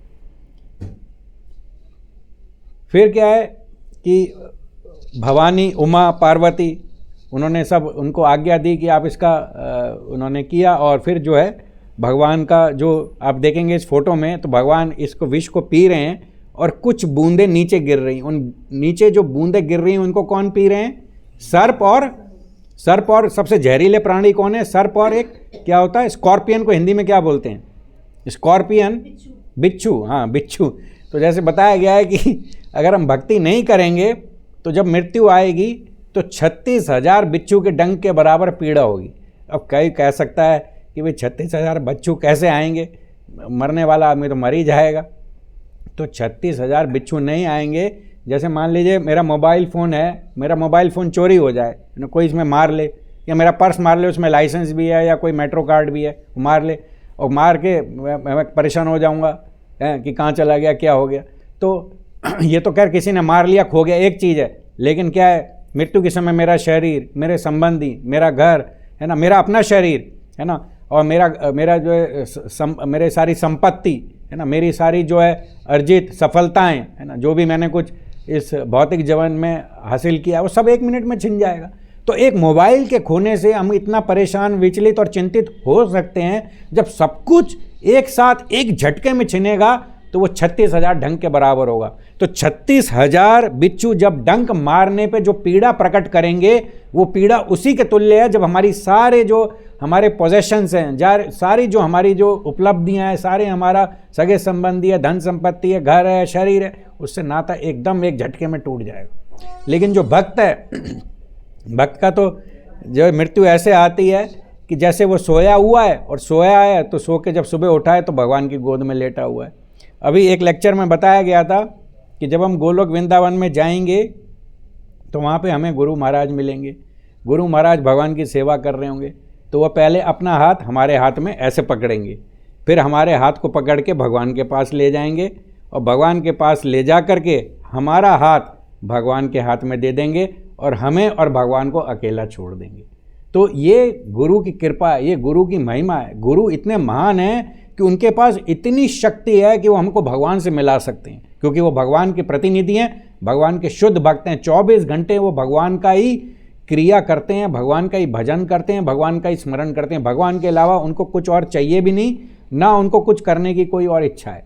तो ऐसे हैं शुद्ध भक्त। और ये जो जहर जब गिरा तो सर्पों ने और फिर स्कॉर्पियंस ने, बिच्छू ने इसका पान किया, है ना। और फिर जब ये नीलकंठ शिव ने इस हलाल कलकुट जहर का पान किया तो ब्रह्मा ने और विष्णु ने और भवानी ने सबने इनकी प्रशंसा की, है ना। और जब मंथन हुआ तो उसमें से सुरभि काऊ प्रकट हुई, सुरभि गाय प्रकट हुई। तो जितने भी ऋषि थे, ऋषि ने ये सुरभि गाय को ले लिया। फिर उच्चैश्रवा, एक घोड़े का नाम है उच्चैश्रवा, ये बलि महाराज ने ले लिया। भगवान ने पहले ही देवी देवताओं को बता दिया था कि समुद्र मंथन से बहुत सारी चीज़ें निकलेंगी, इसमें असुरों से झगड़ा मत करना, वो जो मांगे, जो लेना चाहे उनको लेने देना। भगवान ने पहले ही उनकी ट्यूनिंग कर दी थी कि आप बोलो नहीं बलि महाराज अब ये ले रहे, नहीं ये घोड़ा मैं लूँगा। तो क्या है, भगवान ने पहले से उनके माइंड को ट्यून कर दिया था, चिंता मत करो, अमृत जब निकलेगा मैं तुम्हें पिलाऊंगा, तुम उसकी चिंता मत करना। ठीक है। तो भगवान ने पहले आश्वासन। फिर इंद्र के लिए ऐरावत हाथी निकला। तो ऐरावत हाथी पहले भी था और इसमें भी था। तो क्या है कि पहले भी था, इसमें से भी निकला। तो ये भगवान की लीला में इस तरह से ये दिखाया गया है कि इसमें भी निकल रहा है और पहले भी था, है ना। फिर क्या निकला, 8 पुरुष हाथी और 8 स्त्री हाथी निकले, है ना। फिर क्या निकला, कौस्तुभ मणि निकली और पद्म मरगा मणि निकली। तो इस तरह से बहुत सारी चीज़ निकली। फिर माता लक्ष्मी का प्राकट्य हुआ। तो माता लक्ष्मी का प्राकट्य हुआ तो उन्होंने अपनी इच्छा से भगवान विष्णु को अपना पति स्वीकार किया। तो भगवान की इच्छा थी कि जब लक्ष्मी का विष्णु से विवाह हो तो उसमें असुर भी आए और देवता भी आए। तो इनको कोई कार्ड नहीं छपवाना पड़ा, कोई व्हाट्सअप मैसेज नहीं देना वाला, सब वहीं थे। और सब जो है और सब लोग जो है चाह रहे थे, वो माता लक्ष्मी इतनी सुंदर थी, असुर भी आकर्षित थे, लेकिन देवता लोग आकर्षित नहीं थे। वो जानते थे कि ये भगवान की पत्नी है, लेकिन फिर भी माता लक्ष्मी ने भगवान विष्णु के ऐसे सारे गुण बताए कि वो गुण ना तो असुरों में थे ना देवताओं में थे। तो इसलिए स्वेच्छा से उन्होंने विष्णु जी को अपना पति स्वीकार किया। तो ये आप देखेंगे कि ये स्वयंवर है रमा देवी का, लक्ष्मी देवी का, और भगवान के साथ वो विवाह कर रही हैं। और यहाँ पे सब असुर, शिव जी, ब्रह्मा सब हैं जो उनके स्वयंवर में इस विवाह को साक्षी बन करके उनके विवाह में भाग ले रहे हैं। तो लक्ष्मी जी ने देखा था कि सब में, मतलब ब्रह्मा जी में भी आप देखिए सबसे ज़्यादा गुण किस में है, कृष्ण में। उससे कम गुण किस में है, शिव जी में। और उससे भी कम गुण ब्रह्मा में है। सबसे ज़्यादा गुण कृष्ण में है। बताया जाता है 64 कला संपन्न है भगवान कृष्ण। 64 से फिर नीचे आते हैं तो भगवान शिव में भी 64 के बाद शायद 50 गुण जो है शिव जी में है, फिर 40 गुण ब्रह्मा जी में। और जैसे जीव में है, हमारे अंदर गुण है लेकिन उनकी मात्रा बहुत कम है ना। तो इस तरह से हम देखेंगे कि भगवान का विवाह होता है। और फिर उस समुद्र मंथन के बाद वारुणी निकलती है। तो वारुणी जो है वो नशा प्रदान करती है, तो असुरों को बहुत प्रिय है, असुरों ने ले ली। ठीक है। फिर क्या हुआ, धन्वंतरी, भगवान धन्वंतरी के रूप में प्रकट हुए, वो अमृत का कलश लेकर के। अब क्या हुआ, धन्वंतरी का अवतार हुआ। तो क्या हुआ, भगवान ने क्या क्या रूप धरे, अजीत जिन्होंने मंथन किया, फिर कुर्मा जिन्होंने मंदर पर्वत को नीचे से सपोर्ट दिया, है ना। और फिर क्या हुआ, फिर सहस्त्रभाव, है ना, सहस्त्रभाव, अजीत, कुर्मा। और फिर अब यहाँ धन्वंतरी के रूप में प्रकट हो रहे हैं। धन्वंतरी के रूप में भगवान अमृत का कलश लेके प्रकट हुए। और उस अमृत को जो है क्या हुआ कि अमृत जब हुआ तो अमृत को छीन लिया गया, है ना। अमृत को जो है असुरों ने छीन लिया, जो सबसे शक्तिशाली असुर था उसने छीन लिया। तो देवता रोने लगे कि आप तो कह रहे थे आप हमें अमृत पिलाएंगे, ये अमृत तो जो है वो असुर लेके भाग गए, अब हमें कहाँ मिलेगा अमृत, है ना। तो भगवान ने कहा चिंता नहीं करो, मैं ऐसा माया इनके ऊपर घुमाऊंगा कि इनमें आपस में ही लड़ाई करवा दूंगा मैं आपस में इनमें झगड़ा करवा दूंगा। तो तुम शांति रखो, धैर्य और शांति रखने से सब कुछ मिलेगा तुमको, तुम बस मेरी बात पे विश्वास करो। तो देवता लोग जैसे भगवान कहते गए करते गए, उन्होंने ये नहीं कहा ये कैसे होगा वैसे होगा, उसमें कोई तर्क वितर्क कुछ नहीं किया, पूरा भगवान पे विश्वास करा और जैसे वो बोलते गए करते रह गया। अब उसमें क्या हुआ, इसी कारण से सारे असुरों में झगड़ा शुरू हो गया। कि भाई पहले तो मैं पीऊंगा। उनकी तो पहले ही मानसिक चेतना मैंने आपको बता ही दिया था। देवताओं का प्लान था कि अमृत हमारे हाथ में आया तो हम असुरों को एक बूंद नहीं देंगे, और असुरों के माइंड में ये प्लान था मेरे हाथ में आएगा तो मैं असुरों को भी नहीं दूंगा। ठीक है, तो अब ये चलता गया। तो अब क्या हुआ कि जो शक्तिशाली थे और जो कम शक्तिशाली असुर थे, कम शक्तिशाली असुरों ने कहा कि शक्तिशाली असुरों को ऐसा नहीं करना चाहिए। तो ऐसा वाद विवाद चलता गया। फिर भगवान ने वहाँ क्या किया, एक बड़ा सुंदर मोहिनी रूप का अवतार लिया। तो मोहिनी रूप का अवतार जो है, भगवान ने कहा मैं एक वैश्य हूँ, है ना। तो अब क्या हुआ, देखिए जैसे गोवर्धन पर्वत भगवान ने धारण किया था, तो ब्रजवासी 7 दिन के लिए गोवर्धन पर्वत के नीचे थे। हर ब्रजवासी को यह लग रहा था कि भगवान मेरी तरफ देख रहे हैं। लग रहा था कि नहीं लग रहा था? बोला गया, ये जब गोवर्धन लीला हुई थी तो कितनी बार कथा हुई है, बताया गया था कि उस कथा के लिए उसमें हर एक को ये बताया जाता है, हर एक ब्रजवासी को ये लग रहा था कि भगवान मुझे देख रहे हैं, चाहे भगवान के पीठ के पीछे हों, चाहे आगे हों, चाहे कहीं हों, ना। सबको ये लग रहा था, सारी गोपियों को, ग्वाल बालों को भगवान का खूब भरपूर आनंद लिया 7 दिन के लिए। आप सोचिए, हम यहाँ मंदिर में आते हैं, दर्शन करते हैं, थोड़े समय चले जाते हैं। ब्रजवासियों की आप जो भाग्य की जो सीमा तो देखिए, उन्होंने 7 दिन तक, है ना, 7 दिन इंटू 24 घंटे के लिए, इतने घंटों के लिए भगवान का दर्शन किया। सोए भी नहीं, खाए भी नहीं, पिए भी नहीं। उनकी क्या मतलब भाग्य की सीमा है। इतनी तो मतलब जो है, ब्रह्मा जी को भी दर्शन नहीं हुआ इतने समय के लिए। तो ब्रह्मा जी को थोड़े समय के लिए भगवान आते हैं, गाइडेंस देके अदृश्य हो जाते हैं, है ना। कई बार तो गाइडेंस देने के लिए आते भी नहीं, हृदय में ही मैसेज दे देते हैं, है ना। तो ब्रह्मा भी इतने वो नहीं है जितना ब्रजवासी हैं, है ना। और इस तरह से भगवान जब एक सुंदर वन में से एक वन में विचरती हुई स्त्री के रूप में आए और उन्होंने कहा एक मैं वैश्य हूँ, और भगवान ने ऐसा माया को फैलाया, हर असुर को लगा कि मोहिनी मूर्ति मुझे देख रही है।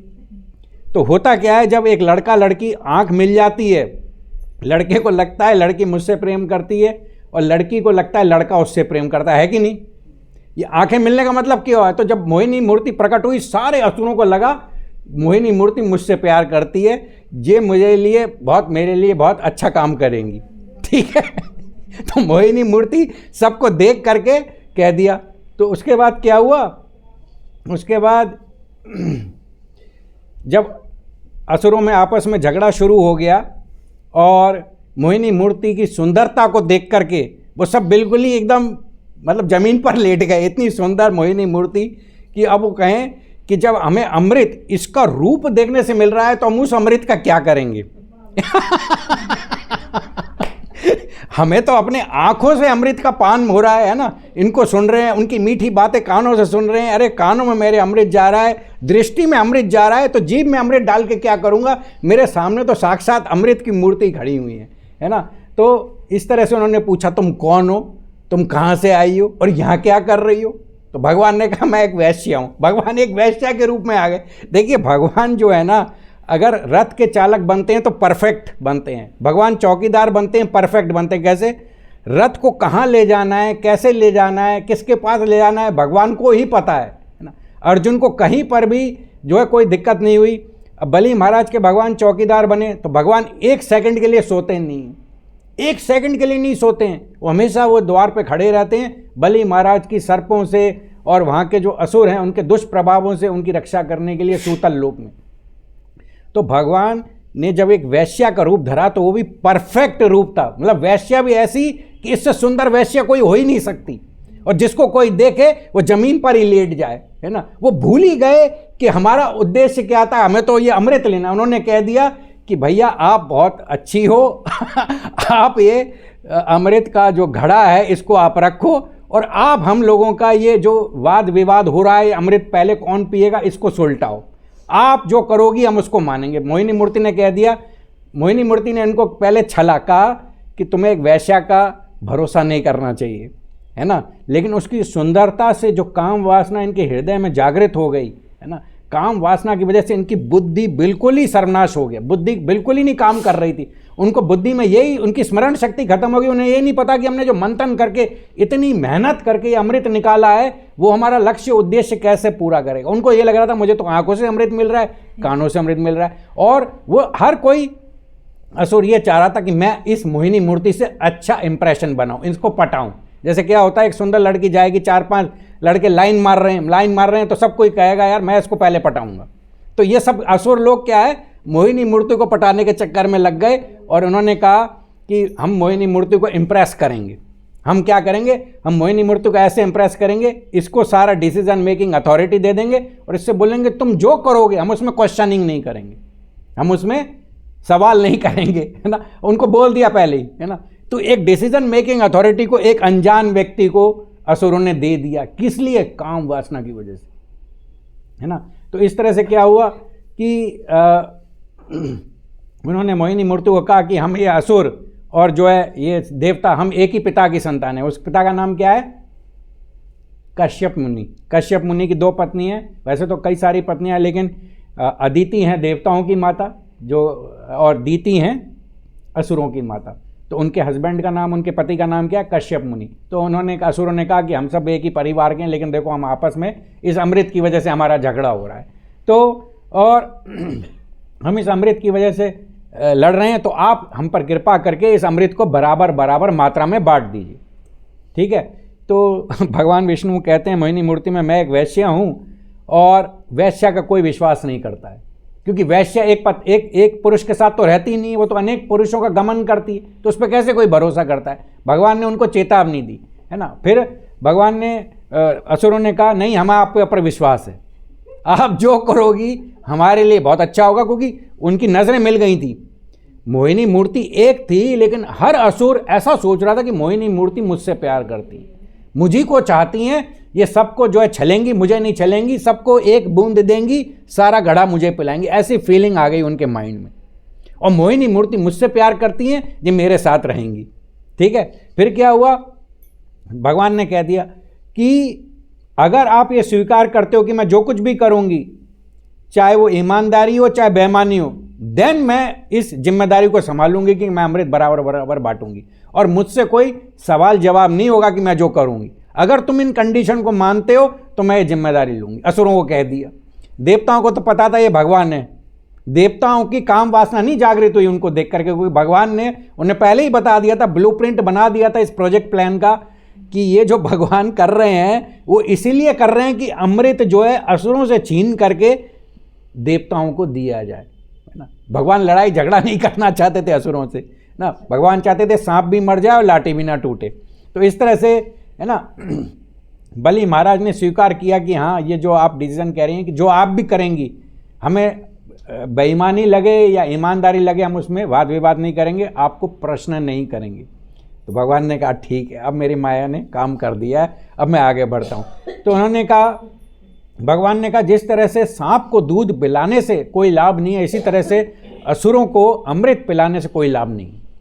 असुरों को अगर आप अमृत पिलाओगे तो वो जो है समाज विरोधी तत्व को और बढ़ाएगा और समाज में इससे कल्याण किसी का नहीं होगा। तो उन्होंने असुरों की अलग अलग लाइन बिठा दी, है ना। एक लाइन बिठा दी, आगे की लाइन में बैठ गए देवता, पीछे की लाइन में बैठ गए असुर, ठीक है। तो अब आप देखिए, भगवान वहाँ पर हैं, सबसे आगे देवता हैं और उससे पीछे असुर हैं। भगवान ने पिलाना शुरू करा अमृत देवताओं को। असुरों ने उस समय क्या सोचा, असुरों ने सोचा मोहिनी मूर्ति तो मुझे प्यार करती है, ये देवताओं को एक एक बूंद पिला रही है छलने के लिए, ज़्यादा क्वांटिटी तो मुझे ही पिलाएगी, ठीक है। वो देवता बच्चे हैं, अभी रोएंगे, है ना, हल्ला करेंगे, शोर मचाएंगे, बच्चे हैं, पीने दो एक बूंद पीने से कुछ नहीं होगा। ये उनकी मेंटलिटी थी जब भगवान देवताओं को अमृत का पान करा रहे थे, ठीक है।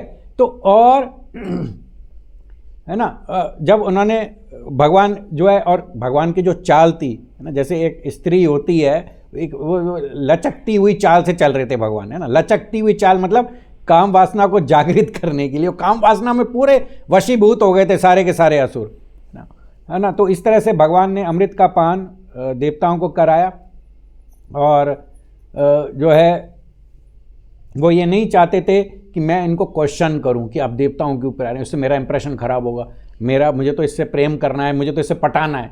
तो पटाने की भावना से उन्होंने मोहिनी मूर्ति को क्वेश्चन नहीं किया कि नहीं भाई आप पहले देवताओं को मत पिलाओ, पहले मुझे पिलाओ। उन्होंने मन में क्या सोचा कि ये एक बूंद दे के उन्हें राजी कर रही हैं, जब वो जो है राजी हो जाएंगे तब वो आएंगी। फिर क्या हुआ, राहु और केतु, इनको कुछ दाल में काला लगा। तो राहु और केतु जो है देवताओं का रूप धर करके देवताओं की कतार जहाँ ख़त्म हो रही थी वहाँ बैठ गए। और वहाँ जब बैठ गए तो वहाँ पे चंद्र और सूर्य ने पहचान लिया और भगवान को बता दिया कि भैया ये तो जो है देवता नहीं है, ये राहु और केतु हैं। तो भगवान उसी समय आप देखेंगे कि सुदर्शन निकाल करके राहु का सिर काट दिया, और क्योंकि उसने अमृत की कुछ बूंदें पी ली थी तो उसका सिर मरा नहीं। तो जब सिर मरा नहीं तो ब्रह्मा जी ने उसको एक ग्रह बना दिया। इसीलिए जब सूर्य ग्रहण और चंद्र ग्रहण होता है तो वो जनरली राहु की वजह से बनता है, क्योंकि राहु जो है चाहता नहीं है कि इंद्र और चंद्र की किरणें सूर्य तक, पृथ्वी तक पहुँचें। तो इसीलिए दुश्मनी है, क्योंकि इंद्र वो सूर्य और चंद्रमा ने राहु और केतु को पहचान लिया था, जिसकी वजह से भगवान ने उनका सुदर्शन चक्र निकाल करके सर काट दिया था। और जिस तरह से हम देखेंगे कि देवता उस समय तक सारा अमृत पी चुके थे, कुछ बूंदें ही गई थी और उसका धड़ तो मर ही गया, क्योंकि धड़ तक भगवान ने जब तक सुदर्शन चलाया तो उसके सर में ही कुछ बूंदें गई थी, धड़ के नीचे नहीं गया था, गले के नीचे नहीं गया था। फिर उसके बाद क्या है कि जिस तरह से भगवान की इच्छा के लिए जब हम कार्य करते हैं तो उसमें सबका भला होता है। और इसी तरह से हम समझ सकते हैं जब एक पौधे की जड़ में हम जल डालते हैं तो पौधा पूरा अपने आप हरा भरा हो जाता है। यानी कि भगवान हरि को संतुष्ट करोगे, देवी देवता सारे जीव जो है अपने आप संतुष्ट हो जाएंगे। इसी तरह से दुर्वासा मुनि जब आए थे अपने 10,000 शिष्यों को लेकर के पांडवों के पास, भगवान ने एक चावल का तिनका खाया और यहाँ 10,000 दुर्वासा मुनि और उनके शिष्यों को डकार आ गई। तो भगवान को संतुष्ट एक चावल का दाने से कर दिया, लेकिन यहाँ उन लोगों का पूरा पेट भर गया। तो कहने का मतलब है भगवान हरि की लीलाएं इसलिए बहुत ज़्यादा लाभकारी हैं। और फिर उसके बाद जब भगवान वहाँ पे अपने विष्णु रूप में प्रकट हुए और वहाँ से अदृश्य हो गए, अंतर्ध्यान हो गए, तो फिर देवताओं और असुरों का बड़ा घमासान युद्ध हुआ, है ना। तो बलि महाराज ने देखा कि अब ये देवता अमृत पी के शक्तिशाली हो गए हैं, तो ये ऐसे नहीं मरेंगे, क्योंकि अब तो उन्होंने अमृत पी लिया था और असुरों को एक बूंद मिला नहीं। तो उनको गुस्सा आ गया कि भाई हमसे इतनी मेहनत करा ली और हमें एक बूंद भी अमृत नहीं दिया एक बूंद। और वो हमको ऐसा ललचाने वाला रूप भगवान ने धरा कि हम तो उसको देख करके ही लेट गए और हमें कुछ होश ही नहीं रहा कि हमें क्या करना है। जब वो भगवान विष्णु का असली रूप प्रकट हुआ तब उनको होश आया, अरे ये हम क्या कर रहे हैं, सारा का सारा अमृत की जो कलश है वो खाली हो गया, उसमें एक बूंद भी नहीं बची थी। तो इनका जब घमासान युद्ध हुआ और भगवान ने सारा का सारा जो अमृत है देवताओं को पिला दिया, और फिर असुरों का और देवताओं का बहुत बड़ा युद्ध हुआ। तो जब देखा बलि महाराज ने कि देवता लोग अब बहुत शक्तिशाली हो गए हैं, इनको ऐसे नहीं मारा जा सकता, तो उन्होंने माया का प्रयोग किया, है ना, मायावी शस्त्रों का प्रयोग किया। जैसे मान लीजिए आपके साथ कोई लड़ रहा है, तो आपके सामने से लड़ रहा है तो आप अपने को बचा सकते हो, लेकिन अगर कोई मायावी शस्त्रों से लड़ रहा है तो आपको पता ही नहीं है किस दिशा से आपके ऊपर कौन सा अस्त्र आएगा। तो बलि महाराज अदृश्य होकर के उनके ऊपर अनेक प्रकार के वस्त्रों की बौछारें करने लगे। फिर देवी देवता परेशान हो गए, है ना, परेशान हो गए, और फिर भगवान विष्णु को याद किया। फिर भगवान विष्णु यहाँ पर आए युद्ध के मैदान में और देवताओं की तरफ से युद्ध किया और फिर उनको हरा दिया, है ना। किसको हरा दिया? असुरों को हरा दिया। तो फिर एक बहुत शक्तिशाली असुर, तो ये आप देखेंगे कि युद्ध का चित्र है किस तरह से युद्ध हो रहा है, और भगवान स्वयं आए देवताओं की रक्षा करने। तो भगवान ने युद्ध भी किया, देखिए, अपने भक्तों की रक्षा के लिए, है ना। और वो जो है एक बड़ा सा पहाड़ बलि महाराज ने प्रकट कर लिया अपनी माया की शक्ति से, और वो पहाड़ उठा के इंद्र के ऊपर फेंका, ना। तो इसलिए इंद्र घबरा गए। फिर भगवान आए और बहुत सारे जो देवता थे वो घराशायी हो गए उनके मायावी अस्त्र शस्त्रों के सामने। और भगवान फिर जब आप देखेंगे कि युद्ध में प्रकट हुए, आप देखिए गरुड़ के ऊपर आते हैं भगवान, पीताम्बर वस्त्र में कौस्तुभ मणि धारण किए हुए, और भगवान के 8 हाथों में 8 शस्त्र हैं, है ना, अलग अलग शस्त्र हैं, इस फोटो में आप देख सकते हैं। तो जिस तरह से जब हम मान लीजिए हम सपने में एक शेर देख रहे हैं, शेर हमारे पीछे पीछे भाग रहा है सपने में, तो जब हम सपने से उठते हैं तो शेर नहीं है, खतरा नहीं है। इसी तरह से जब भगवान हरि का हम स्मरण करते हैं तो हरि का स्मरण करते हुए ही सारे के सारे जो दुर्घटना है, खतरा है, वो सब टल जाता है। तो देवी देवताओं को जब भी प्रॉब्लम आती है भगवान हरि का स्मरण करते हैं, उनको याद करते हैं, उनसे प्रार्थना करते हैं। तो यहाँ पर भी हमारे लिए एक सीख है कि हर कठिन परिस्थिति में, हर कठिन मोड़ पर जीवन के हमको भगवान को स्मरण करना चाहिए। भगवान का स्मरण इतना ज़्यादा हमारे लिए लाभकारी है कि उससे बढ़िया चीज़ कोई भी नहीं है। और सबसे बड़ा खतरा क्या है? सबसे बड़ा खतरा मैंने आपको पहले भी बताया है कि नीचे की योनि में हम ना चले जाएं। और उससे भी बड़ा खतरा क्या है कि भगवान का विस्मरण ना हो जाए। जब तक भगवान का स्मरण हमें हो रहा है, हम सेफ हैं। और भगवान को अगर हम भूल रहे हैं, बिल्कुल भी सेफ नहीं है। माया पकड़ने के लिए तैयार बैठी है। जैसे एक शेर है, शेर बस वो हिरण को देख रहा है कि कब मैं उस पर झपट्टा मारूं। तो ये माया रूपी शेर हम पर भी निगाह रख रही है कि कब ये जो है भगवान के ऊपर से अपना ध्यान हटाता है, मन हटाता है और मैं इसको झपटूं।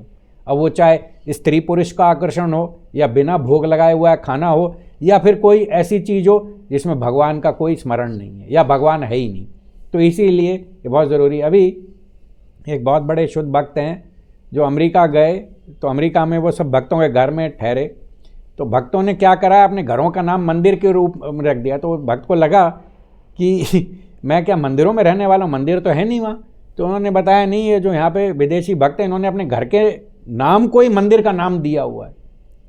तो रास बिहारी मंदिर वो घर का नाम है ना, गोपीनाथ मंदिर घर का नाम है। तो वहाँ वो घर है, रहते भक्त हैं, लेकिन मंदिर है, भगवान का बड़ा कमरा है, विग्रह हैं, वहाँ प्रॉपर उनकी पूजा अर्चना होती है, सेवा होती है, और वहाँ भक्त रहते हैं, तो वो मंदिर ही मानते हैं उसको।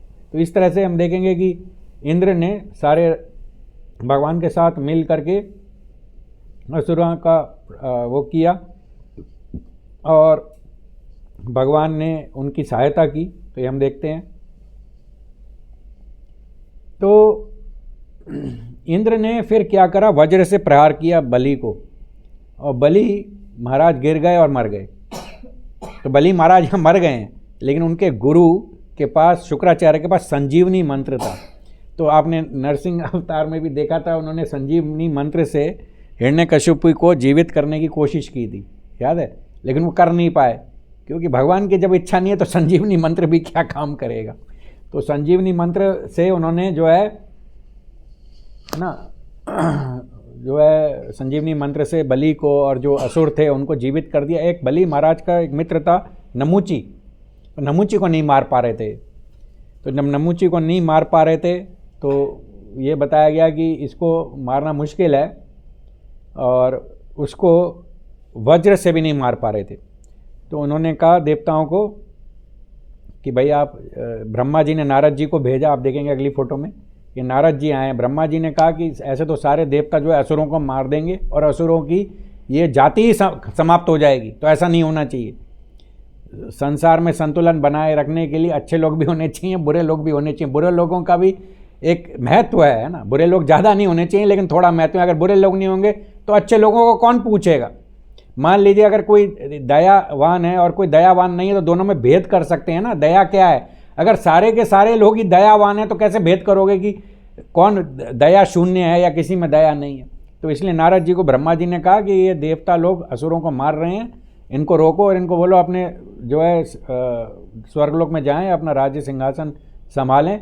ये सारा का सारा, नहीं तो असुर जाति सारी नष्ट हो जाएगी, तो ये ठीक नहीं है। तो भगवान की भेजे गए, ब्रह्मा जी के द्वारा भेजे गए नारद मुनि की उन्होंने बात को माना और वो अपने वहाँ चले गए। तो बलि महाराज मर गए थे, असुर और मर गए थे। नमूची जो उनका मित्र था वो नहीं मरा था, वो उनके वज्र से भी नहीं मरा था। ये वज्र वही है जो वृत्तासुर के गर्दन को काट रहा था 1 साल के लिए।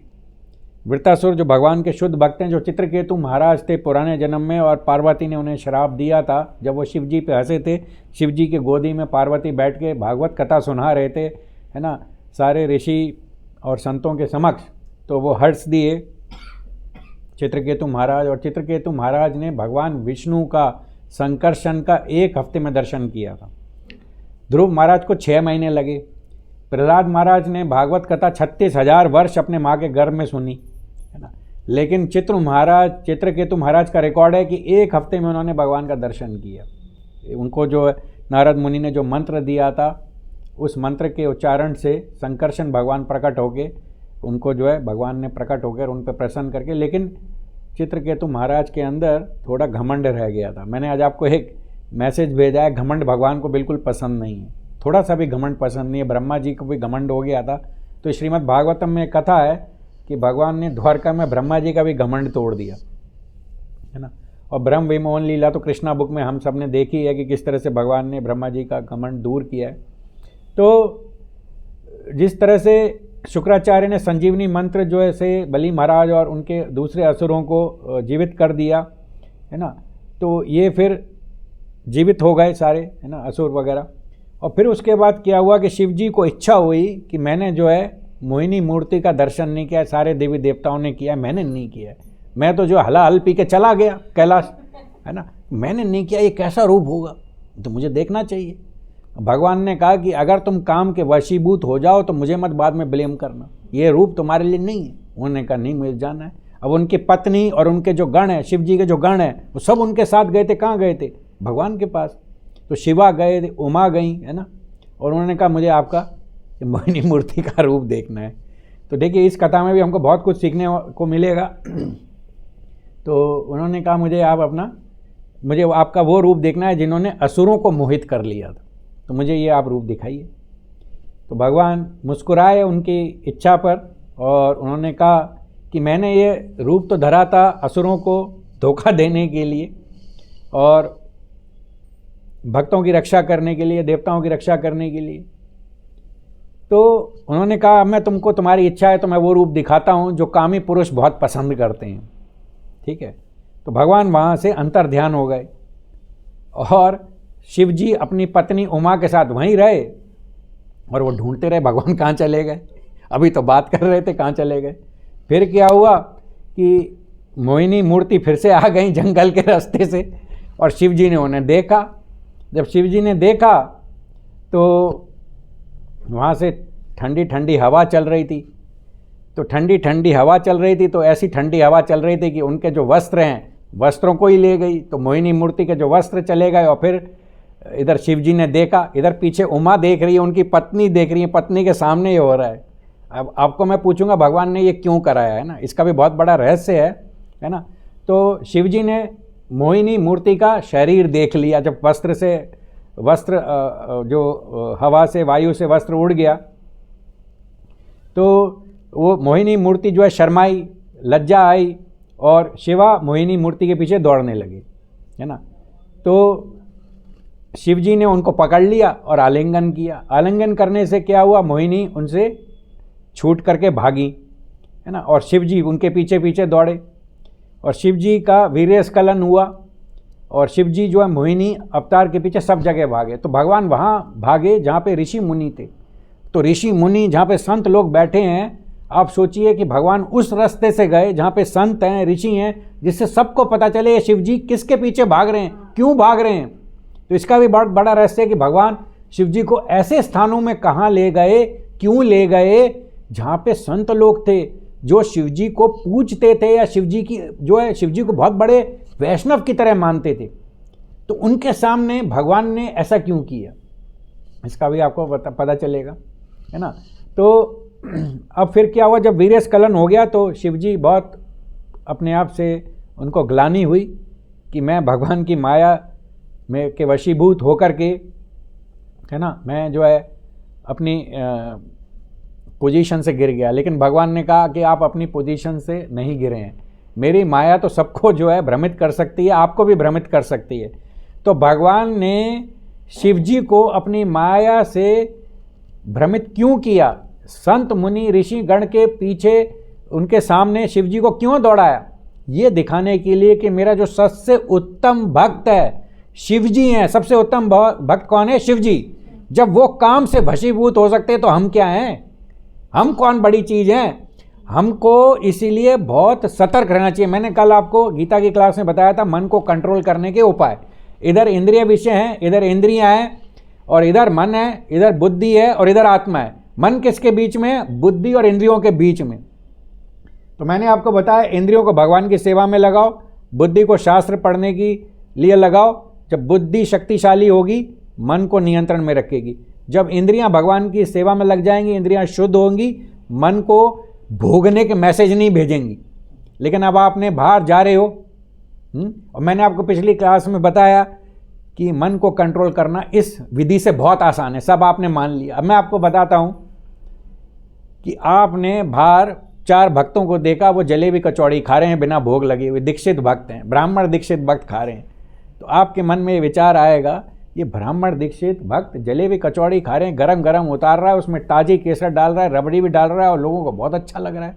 तो आपका मन क्या कहेगा? मन कहेगा खाओ इसको, वो खा रहे हैं मैं भी खाऊंगा, मेरे को भी अच्छा लगेगा। तो अब आप क्या करोगे? अब उस टाइम आपको ये थोड़ी कि आप मंदिर दौड़ के आओगे, अपनी इंद्रियों को भगवान की सेवा में लगाओगे, क्या करोगे? तो उस टाइम क्या करोगे? ऐसी भोग विलास की कोई वस्तु दिखे तो वहां से भाग जाना है। शिव जी को क्या करना था? जब मोहिनी मूर्ति को देखा वहां से भागो, भाई देख लिया, हो गया, बस चलो। अजामिल ने यही तो गलती करी थी। मैंने आपको अजामिल की कथा सुनाई थी कि उसने एक वैश्या को एक शूद्र से आलिंगन करते हुए देखा और उनको इतना आनंद में देखा, नशे में डूबे हुए अजामिल ने देखा शूद्र कितना जो है एंजॉय कर रहा है उस वैश्या के साथ। वो उस विचार को अपने मन में लेकर के घर गया और उस विचार ने उसको सोने नहीं दिया। वो केवल और केवल जो है उस वैश्या का ही चिंतन करने लगा। उस वैश्या को पहले नौकरानी की तरह रखा, नौकरानी से फिर अपनी बीवी को निकाला घर से बाहर, माता पिता को तो छोड़ ही दिया और उस नौकरानी से, वैश्या रूपी नौकरानी से विवाह किया, है ना, 10 संतानें उत्पन्न की और सब कुछ किया, सारा धन उस पर लौटा दिया वैश्या को खुश करने के लिए। यहाँ तक कि गांव में जितने भी लोग थे कन्याकुब्ज गांव में, उन सबको लूट करके जो धन मिला उससे जो है वैश्या का पालन किया। तो भगवान यहाँ इस उदाहरण से दिखाना चाहते थे कि जब मेरा परम वैष्णव शिव जी इस काम वासना के वशीभूत हो सकते हैं तो हम लोगों को, हम साधक भक्त हैं, हमें साधक भक्तों को हमको जो है कितना केयरफुल रहना पड़ेगा भक्ति के मार्ग में। ये जो काम वासना है बताया गया है श्रीमद् भागवतम में, हमें अपने माता, हमें अपनी पुत्री, हमें अपनी सिस्टर के साथ भी अकेले नहीं रहना चाहिए। इस्कॉन में भी एक मंदिर में रूल है कि अगर हम किसी माता जी से बात कर रहे हैं तो उनके हस्बैंड से बात करें या अपनी वाइफ को लेकर के जाएं, है ना। जितने भी ब्रह्मचारी हैं उनको तो बोला गया है कि आप अवॉइड कीजिए स्त्रियों से बात करने के लिए, और अगर करना भी पड़े तो या तो आपके साथ जो है कोई आपका कोई सहयोगी भक्त हो, असिस्टेंट हो या कोई हो। जनरली क्या होता है, जब हम किसी के साथ जाते हैं तो हमारा मन बदमाशी नहीं करता है। हम अकेले होते हैं, मन अकेले में बदमाशी करता है। मन आपको कन्विंस कर देगा ये गलत काम नहीं है। मन क्या कन्विंस करेगा? संतोष माता जी को पानी पिलाइए, माता जी को नींद आ रही है, लगता है कथा बहुत लंबी हो गई ठीक है, तो मन आपको कन्विंस कर देगा ये गलत काम नहीं है। तो शिव जी कि मतलब देखिए कैसी हालत संतों के सामने, ऋषियों के सामने। वो तो बाद में भगवान ने अनाउंस किया कि आपकी पोजीशन जहाँ है वो ही है, आप अपनी पोजीशन से नहीं गिरे हो। ये तो मेरी जो है इच्छा थी कि मैं ये संसार को दिखाना चाहता था कि आप जब काम के वशीभूत हो गए मेरे इच्छा के अनुसार, तो ये जो मोहिनी रूप था ये भगवान का आध्यात्मिक रूप था, ये जो है भौतिक रूप नहीं था। और शिव जी जो भगवान की भौतिक शक्ति यानी कि माया शक्ति जो उमा है, पार्वती हैं, उनसे आकर्षित नहीं होते, तो फिर ये मोहिनी मूर्ति से कैसे आकर्षित हो गए? वो ऐसे आकर्षित हो गए क्योंकि भगवान की इच्छा थी। दूसरा, भगवान की वो अंतरंगा शक्ति से आकर्षित हुए, वो कोई भौतिक शक्ति से आसक्त नहीं हुए थे। जैसे हम जो यहाँ पे स्त्री पुरुष का आकर्षण देखते हैं वो भौतिक आकर्षण है, लेकिन भगवान शिव तो विष्णु से वैसे ही आकर्षित होते हैं। ये बात अलग है कि विष्णु ने स्त्री का शरीर बना लिया था, है ना, अपनी शक्तियों के माध्यम से, लेकिन भगवान शिव जी तो हमेशा विष्णु से आकर्षित रहते हैं। अब वो उसमें जो है, क्योंकि जो आत्मा है, आत्मा का तो कोई शरीर नहीं है। जैसे कोई कहे कि मैं स्त्री हूँ या पुरुष हूँ, आत्मा कोई स्त्री नहीं है ना कोई पुरुष है, आत्मा है, आत्मा का कोई लिंग नहीं है, ठीक है। तो इसीलिए जो है जब शिव जी से पूछा उमा ने कि आप किसका ध्यान करते हो, तो उन्होंने कहा मैं उस विष्णु का ध्यान करता हूँ जो मुझे भी मोहित कर सकते हैं, उनकी शक्ति अपार है। माया देवी जो है ये दुर्गा देवी हैं, दुर्गा देवी, उमा देवी, है ना, या आप इनको ये बोलो उमा, पार्वती, दुर्गा, ये सब भगवान की माया शक्ति है। जो शिव जी जो है इनसे प्रभावित नहीं होते माया की शक्ति से, लेकिन भगवान के द्वारा वो मोहित हुए, और मोहित इसलिए हुए दुनिया को दिखाने के लिए कि ये माया की शक्ति यानी कि काम वासना बहुत प्रबल है, ये किसी को भी भक्ति के पथ से नीचे गिरा सकती। अब मैं आपको बताऊं कि जो कथा मैंने आपको आज मोहिनी मूर्ति की, शिव जी के हलाहल जहर को पीने की, या फिर ये समुद्र मंथन की जो कथा सुनाई है, इसकी फलश्रुति क्या है, इसको सुनने से क्या होगा? इसको सुनने से ये होगा कि जो भी आप प्रयास करेंगे वो कभी व्यर्थ नहीं जाएगा, है ना। जो भी आप प्रयास करेंगे वो व्यर्थ नहीं जाएगा, और ये आपकी सारे जो भौतिक जगत की जो दुख दर्द हैं वो ये हर लेगा।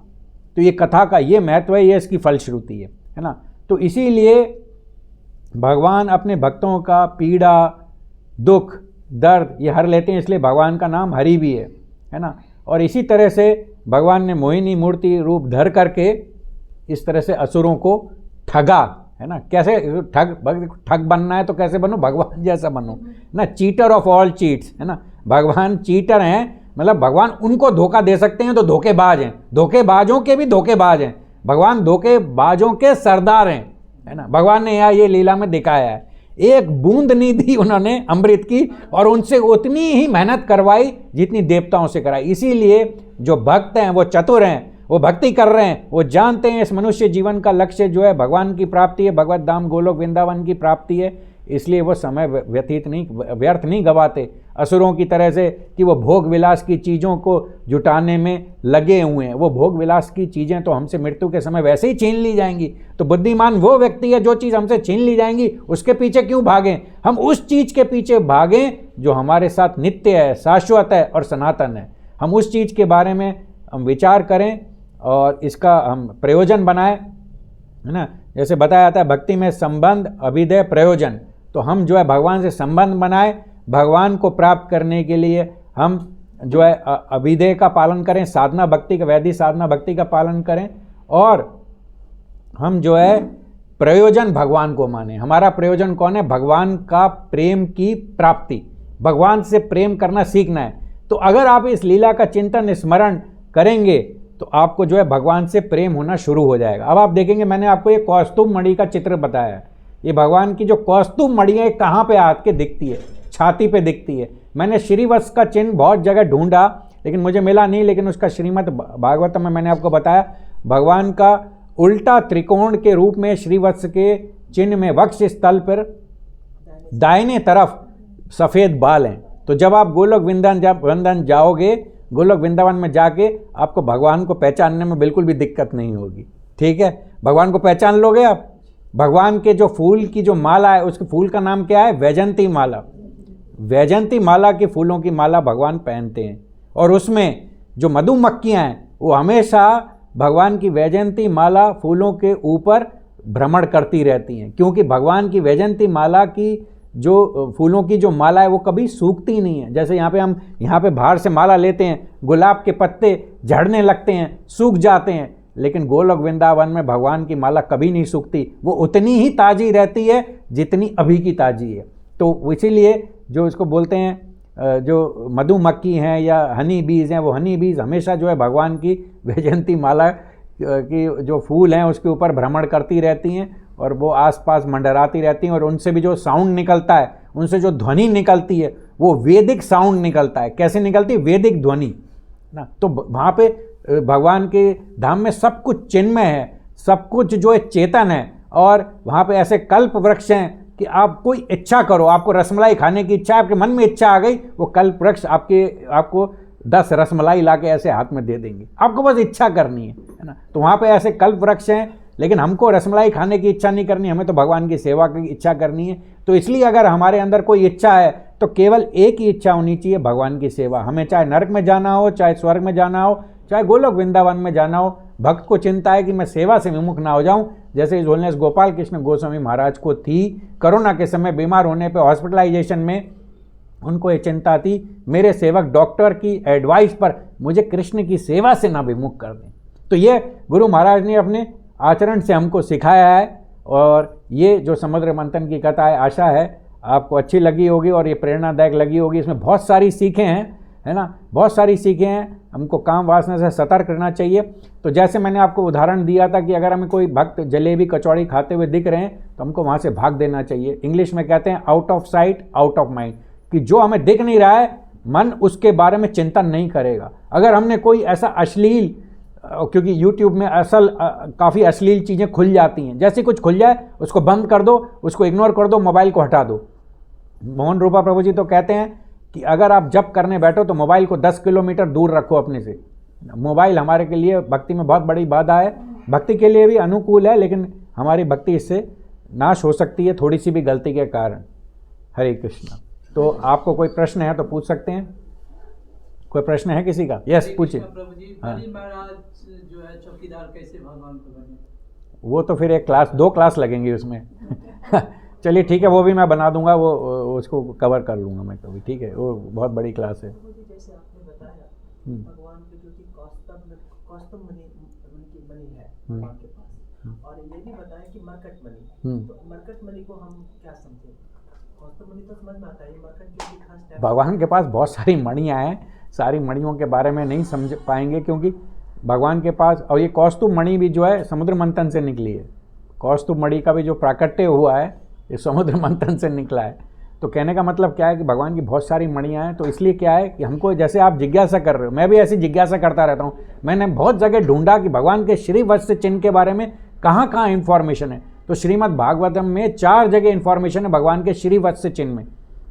तो क्या है कि आप ऐसी जिज्ञासा करते रहो। मैं क्षमा चाहूँगा, मुझे मरकट मणि के बारे में और दूसरा वो मणि के बारे में इतना इन्फॉर्मेशन नहीं है, लेकिन हाँ। जैसे कि आपने बताया उच्च सर्वा घोड़ा, हाँ। जो कि समुद्र मंथन से जो कि आविर्भाव हुआ उसका, हाँ। और ऐरावत, हाँ। ऐरावत का भी, तो आपने ये बताया हमें प्रभु जी कि ये जो है कि उच्च सर्वा घोड़ा जो है वो जो है कि बलि महाराज को जो है कि असुरों को दिया गया, हाँ। और ये जो है कि ऐरावत हाथी जो है कि इनको इंद्र को दिया गया। हाँ। तो आपने जो है कि बताया प्रभु जी, तो हम इसको जो कि हृदय से मैंने कहीं कहीं सुना है, शायद जो कि हाँ। गुरु महाराज के लेक्चर से सुना है, हाँ। कि ये जो निकला है ना आविर्भाव जो हुआ है, तो ये दोनों चीज ऐरावत हाथी और उत्सर्वा, शायद जो है कि गुरु महाराज बता रहे थे क्या कि ये इंद्र के पास जो है कि है। तो अब एक्चुअली मैं, गुरु महाराज ने कहा तो डेफिनेटली वो सही कहा होगा, लेकिन मैंने हिज ग्रेस गौरांग दर्शन प्रभु जी के लेक्चर से इसको देखा था, मैंने सुना था, तो उसमें तो उन्होंने ये बताया कि उच्च श्रेवा। अब ये भी हो सकता है, देखिए क्या शास्त्रों में, जैसे मैंने आपको बताया भगवान के जो वक्ष तल पे श्रीवत्स का जो चिन्ह है, वहाँ पे जो बाल हैं एक जगह लिखा है सफ़ेद रंग के, प्रभुपाद ने अपने तात्पर्य में एक जगह लिखा है पीले रंग के।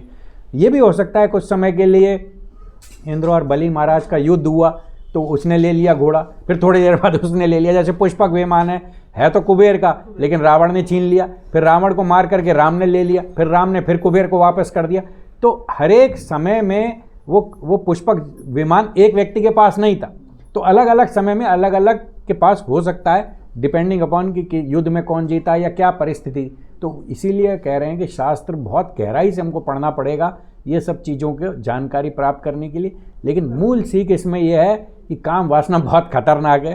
काम वासना इतनी खतरनाक है कि भक्ति को खा सकती है, भक्ति को दीमक की तरह से चाट सकती है, और दीमक एक बार लग जाती है लकड़ी में, किसी भी उपाय से निकल नहीं सकती वो।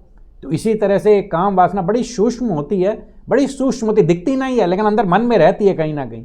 तो ये जो है ये शिव जी के उदाहरण से भगवान बता रहे हैं कि भैया इससे बच करके रहना, नहीं तो मर जाओगे, भक्ति खत्म हो जाएगी, सारे का सारा जो आपका जो फल है। सौबरी मुनि 60,000 वर्ष तक पानी में जाके तपस्या इसलिए कर रहे थे कि माया प्रभावित ना करे। 2 मछलियों का मैथुन देखा और फिर बाद में निकल करके उन्होंने फिर ना राजा के 50 लड़कियों से शादी की, राजकुमारियों से शादी की, और फिर जब उनको समझ में आया मैंने क्या किया, मैंने 60,000 साल की तपस्या का फल बिल्कुल गवा दिया, एकदम वेस्ट कर दिया। फिर उन्होंने कहा कि मैं अब वन में जाके भगवान का, हरि का स्मरण करूँगा। तो हमने बहुत सारे उदाहरण देखे हैं, और ये उदाहरण हमें भागवतम को इसलिए दिए गए हैं कि हमें बताया गया क्या करना चाहिए क्या नहीं करना चाहिए। मन को कंट्रोल करने के लिए मैंने आपको बताया कि जो चीज़ आपको भोगने की इच्छा प्रबल कर रही है, उस भोग के संसाधन से दूर हो जाओ, भाग जाओ वहाँ से दौड़ करके चले जाओ, जिससे पहले कि आपका मन आपकी बुद्धि पर हावी हो जाए और आपको ये कहे कि ये करने में कोई गलती नहीं है, सब कर रहे हैं इसलिए आप भी करोगे तो आपको कोई दिक्कत नहीं है। मन आपको ये बोल के झुठला देगा। तो जहाँ तक बात रही आपकी उच्च श्रेवा घोड़े की, और उस घोड़े का तो फिर उसमें जो गरुड़ जी की जो माता है उसके ऊपर भी एक कथा है कि वो उच्च श्रेवा की पूंछ को उन्होंने विष से काला कर दिया था, और फिर वो जो उनमें जो गरुड़ जी की माता थी और वो जो सर्पों की माता थी, उन दोनों में कुछ बात हुई और फिर वो गरुड़ जी की माता उनकी वो बन गई, दासी बन गई। तो इसमें बहुत लंबी कथाएं हैं और ये तो फिर जो है बहुत एक अलग क्लास हो जाएगी।